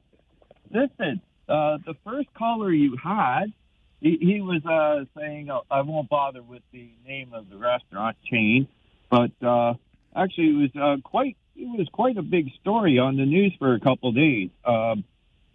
It actually was not just a single restaurant. It was actually several restaurants doing that. Now, but see, Greg, hang on. I'm going to stop you there because this is where we run into trouble here, and I have to do my job. You said it was several restaurants doing that. No, sir, it is not and was not. It is several restaurants accused. Thank you. That's the important thing here. When Tom called earlier, he said it as if it was fact. This is just an allegation.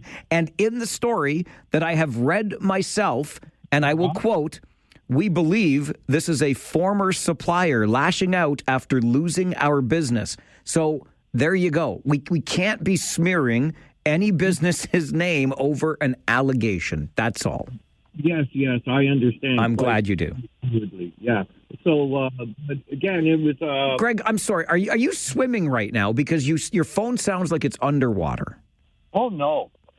Oh, well, I guess I'll just let it go at that because the phone I must be in a rotten area. Could you pick up the handset by chance? I'm actually doing that. I got it right by my mouth. Okay. All right. I'll have a new phone, my friend. So now I know. Anyways, I just wanted to phone in and let you know that there was accusations of several restaurants accused of doing that. Yes. Not just a single restaurant. It was actually several restaurants accused of participating in that manner of rotten chicken. Thank you, Greg. Thank you very much. I appreciate that call and the excellent use of accused or allegation. This is...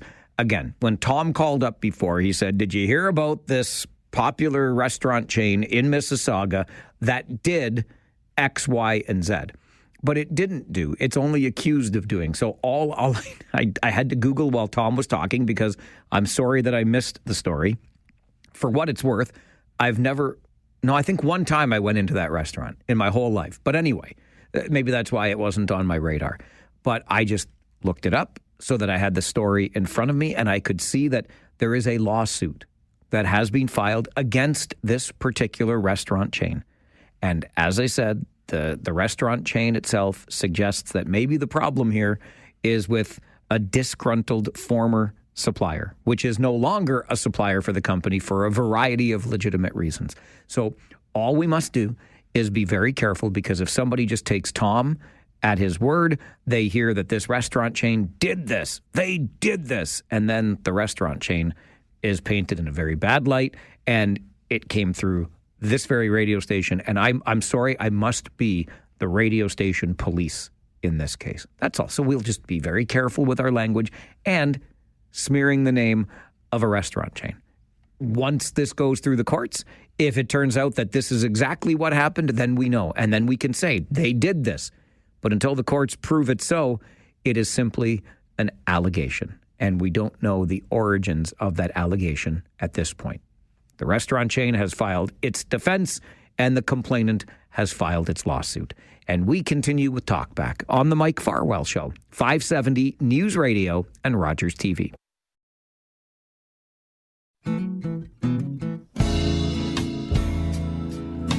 One of the conversations we had earlier today on the show and resulted in a number of calls from you, not all of which we could get to at the time, was around what we're seeing right now in the United States, in Los Angeles specifically, and the protests against the U.S. government's attempts to deport on a mass scale as well, people they describe as illegal immigrants.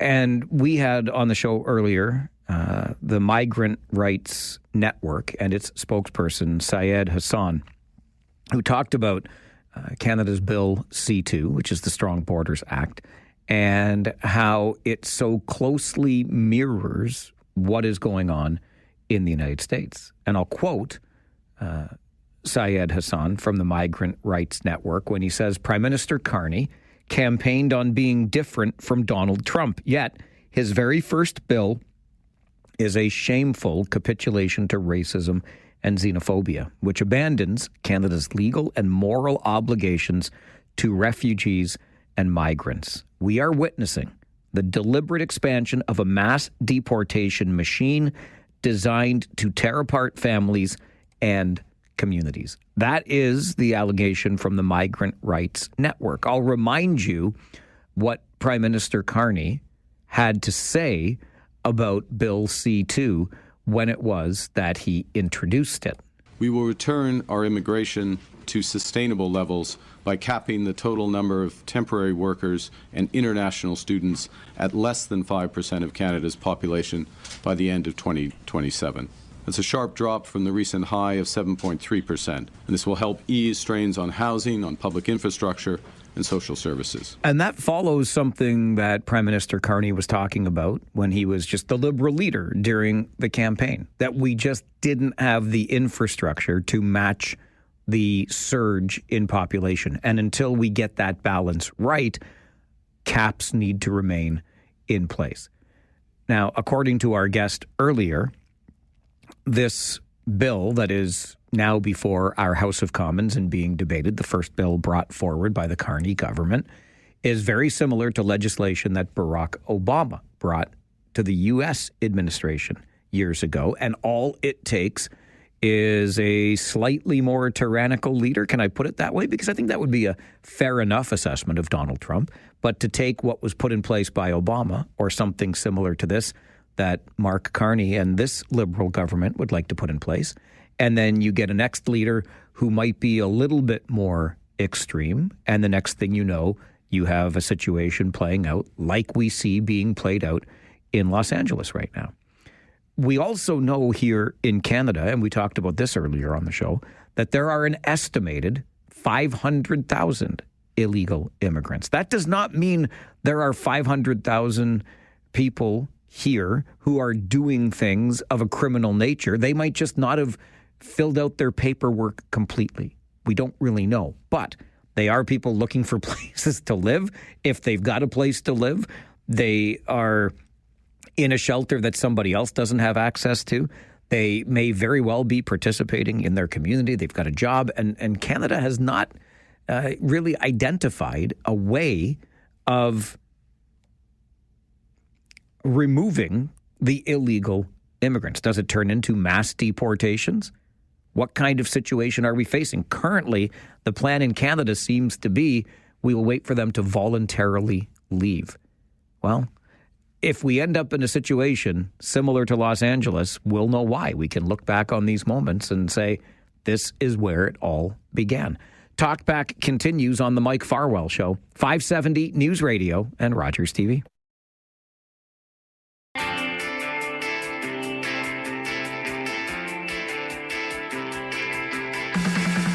Talkback is your chance to do just that. Give us a call and let us know what's on your mind. Talk back to us. Francis is next. Good afternoon, Francis. Good afternoon, Mike, and how are you today? I'm very well, thank you, sir. How are you?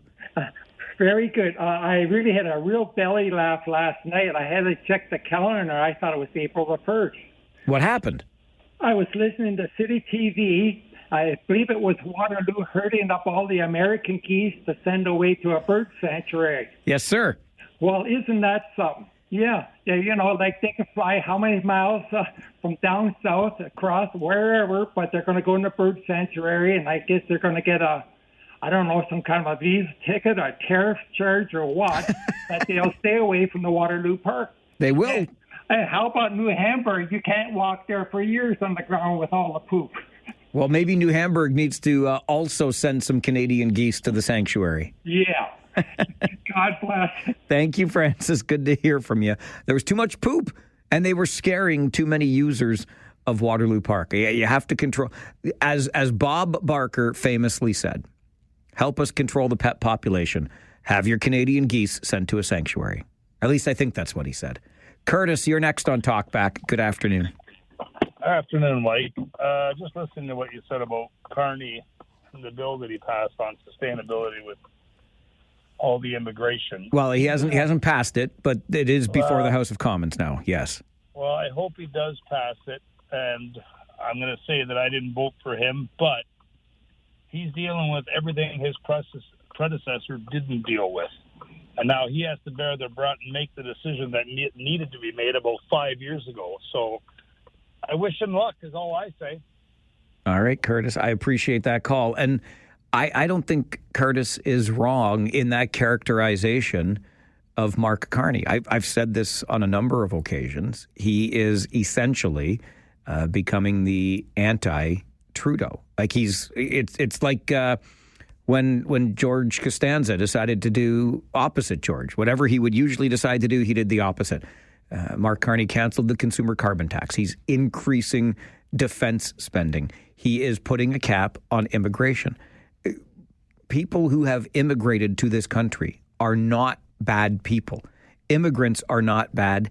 Immigrants are not the problem. Our system, though, which was once the envy of the world, was really mishandled under Justin Trudeau. It's that simple, and you have to be honest about it. And yes, well, you know what? Let me drive this point home by reminding you what Mark Carney, as Liberal leader, said during the election campaign. Post-COVID, there was a surge in immigration, both in temporary foreign workers, in foreign students, as well as permanent immigration. And we have not lived up to the bargain with those people. There's not adequate housing. Not everyone who came here for an education was getting an education that they would expect. And a consequence of that is the new caps that have been put in place on much lower levels of immigration, including temporary foreign workers, including foreign students. And those caps, or something similar to those levels, in my judgment, need to remain in place until we've expanded housing. We've reabsorbed the levels of immigration that have happened in our country. And so there's not a predetermined point where one would remove or adjust those caps. And those caps are not looking as though they will be removed anytime soon. Again, that's not racist, nor is it xenophobic. That is just the reality of what we face when it comes to the lack of infrastructure for the sheer number of people. Post-COVID, the floodgates were kind of opened. And it's as unfair to folks already here as it is to the folks that are coming here, because it's not the contract they signed, so to speak. And so that's the direction that Prime Minister Carney is moving. And I see it. Look, I'll remind you too, again, this is very heated rhetoric, very ramped up, as you would expect from the President of the United States. But here's what Donald Trump had to say when it comes to immigration. This was during the campaign. On day one, I will launch the largest deportation program in American history. I will rescue every city and town that has been invaded and conquered, and we will put these vicious and bloodthirsty criminals in jail or kick them the hell out of our country and fast. They are not all vicious and bloodthirsty criminals, but Donald Trump, to a degree, you could make the argument, is simply following through on that commitment. And now we're seeing the arrests by the scores of people, the protests in response to that. And again, in fairness here, if we're going to look at this objectively, is the way to meet a protest by the sending in of the National Guard? Is that the way to meet the protest? Or is that, again, an abuse of government power, some government overreach? Let the protesters protest. You go ahead with your deportation plans, and we wouldn't have the resulting chaos that we've got in a few blocks of downtown Los Angeles right now. I think it's a fair question, if you're looking at it objectively, to ask in all of this. Back to the phones here on Talkback. Bob, good afternoon. Yes, good afternoon, Mike. How you doing? Good, thank you. Good. To your last point, and I think that Trump is definitely overstepping. They should have left it to the mayor of Los Angeles and then the governor of California. I think by Trump sending in the National Guard, it's gonna what do you call it? Like stir a hornet's nest, because exactly people are. That's, they're going to be up in arms. You're just making the situation worse. And not to compare it to this, but like the Nazis and that, knocking on your doors, that's it, you're out, come with me and go back. And, I think people do have, should be allowed freedom and some privacy, and then just go through a process as opposed to just grabbing people. And now they're afraid, they're scared, and when that happens to people, it's fight or flight, and a lot of people are fighting. So that's my point on that. And with regards to Prime Minister Carney, with his, I just got back from vacation. Is it the C2 Strong Border Bill? That's correct. Yep. Yeah. Okay. With regards to that, what I don't, and it's unrelated, but didn't he sneak in something about money laundering or something where you can anything over $10,000? I know that was in effect before, but something to do with. You know what I'm talking about? I wish I did. Okay, there's a lot of stuff. There's a lot of stuff snuck in, Bob. It's a 126-page bill, and having our mail opened is one part of it. Yeah, right? Yeah. He did sneak stuff in, which is really, really wrong, and that's all I have to say about that. With regards to other things he's doing, I think he's doing a good job, and like George Costanza. In some ways, I wish he was the conservative leader. Anyway, that's all I have to say. Bob, I think he is. You got good ideas from him. Anyway, thanks so much. All right, Bob, thanks for the call. I'm not a fan of the omnibus bill because within it's got so many components that, you kind of sneak stuff in there. And I'm not saying necessarily that anyone's trying to be sneaky, but why don't we just do things in individual pieces so we can fully and clearly understand what they're all about? I don't think that's a whole lot to ask. Talkback continues on the Mike Farwell Show, 570 News Radio and Rogers TV.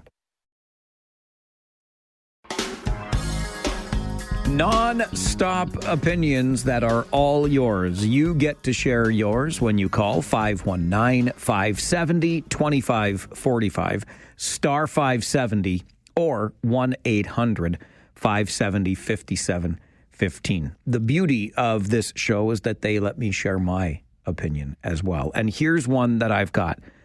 All day, two-way GO transit is getting further and further into the distance. You know Mr. Toad's Wild Ride at Disney World, where you see the light of the train coming at you through the tunnel, and the train is getting closer, or at least the light is getting closer and closer? Well, this is a light that's getting further and further away. I am becoming a disbeliever in all-day two-way GO. Let me share with you why. Some excellent reporting from the Trillium yesterday that documents an aggressive expansion plan for GO Transit, which is under the purview of Metrolinx, this provincial transit agency, which I've always kind of been curious about. I mean, you may remember the name Phil Verster, the former CEO at Metrolinx, making $800,000+ a year and really having, honestly, nothing to show for his tenure in terms of transit successes. And yet he just gets a 3-year contract renewal or extension before his resignation. Nonetheless, it was very difficult to find the value in what Metrolinx was bringing us for transit in this province, including the lack of all-day two-way GO service here in the region. And yet Phil Verster kept getting paid and Metrolinx continued chugging along. And I was really curious about, like, what is the deal with this agency that doesn't really seem to be accomplishing anything except getting all of these taxpayer dollars? So the reporting from the Trillium yesterday, and it's a lengthy report, which I devoured and got frustrated by. Let me share a little piece of it with you. Since 1967, GO trains have shuttled workers in the Greater Golden Horseshoe to and from their jobs in downtown Toronto. Outside of rush hour, though, service is typically limited.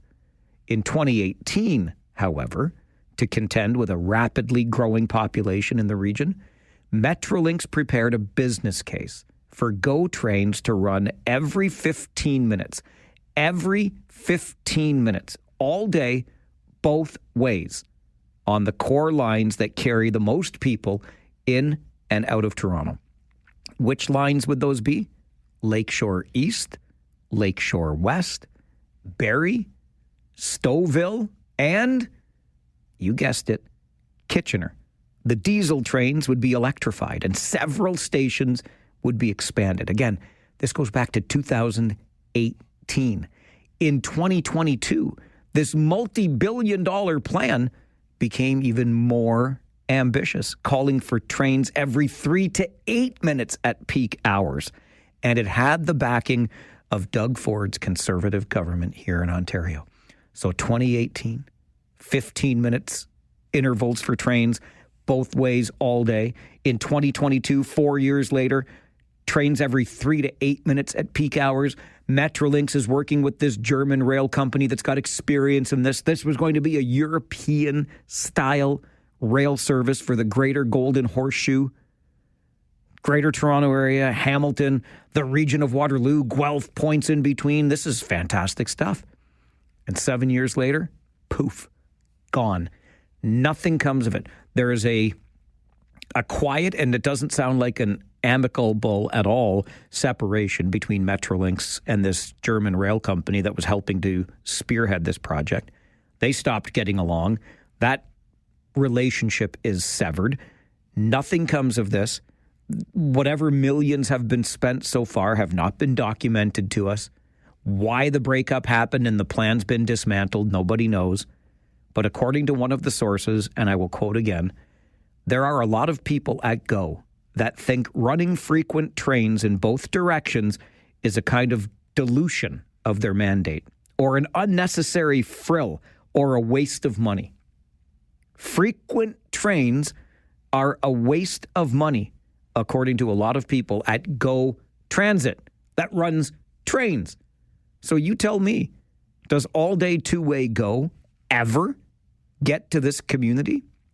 And how does an agency like Metrolinx continue to exist, continue to siphon money from the public purse, our money, and show zero results? How does that happen? Where is the accountability in this? I'm madder in hell about it. I really am. We deserved all-day two-way GO service a decade ago. I don't think we're going to get it. And somebody should be held to account for this. You've got 3 MPPs in this region who represent the Conservative Party. Call them up and ask. This is the Mike Farwell Show. Talkback Hour continues. 570 News Radio and Rogers TV. Let's get right back to the phones. Rudy is with us. Good afternoon, Rudy. Yeah, good afternoon, Mike. It's a beautiful day on my way home now. The GO train. Now, the other thing I'd like to say is, Highway 7. Oh, buddy. I talked about that at the beginning of the show. I'm putting GO trains in there, all-day two-way GO, right there with Highway 7. I don't think either will happen now. Yeah, I agree with you. I even heard the commercials on your station there where they're talking about what they're doing. They're doing this and this. We're doing the Highway 7. Well, I haven't seen nothing. I used to live in Kitchener. I live in Cambridge now. And I used to be able to drive. I've been working at the same place since 1981 in Guelph. And I used to be able to drive down Highway 7 nicely. Now it's all bumper to bumper. I won't go that way. Don't blame you. For anything. Yeah, I don't blame you. It's terrible. And, yeah, he could say different things, but after his third election, he owns it. Wow, but in all fairness, Rudy, I mean, successive governments before Doug Ford have owned Highway 7. It's been 40 years. I'm not exaggerating. 40 since we first started talking about it. Exactly. Yeah. And I started driving down in 1981, 44 years ago. Well, there you go. And back then it was okay. Now it's not. No, I get you. Thanks for the call, Rudy. Good to hear from you. Have a great day. You Thank too. You. Appreciate it. Speaking of those commercials that Rudy still hears, and thank you for listening. I remember one of the ads that showed up on social media during the provincial election campaign talking about the work they're doing to expand Highway 7. And it showed an overhead shot of a two-lane highway with some construction vehicles staged on the side of the highway, for the work to be done. But it wasn't Highway 7. The ad specifically talked about Highway 7 expansion, but the overhead photo that was used, I guarantee it was not Highway 7. We know what Highway 7 looks like between Kitchener and Guelph, and that photo wasn't it. I try hard, I do, to not be cynical and or jaded, but stuff like this chafes my chaps beyond belief. 40 years plus, Highway 7, and now this GO Transit nonsense. Metrolinx needs to be dismantled and rebuilt better, and it needs to have some accountability associated with it because we are getting ripped off. This is the Mike Farwell Show, 570 News Radio,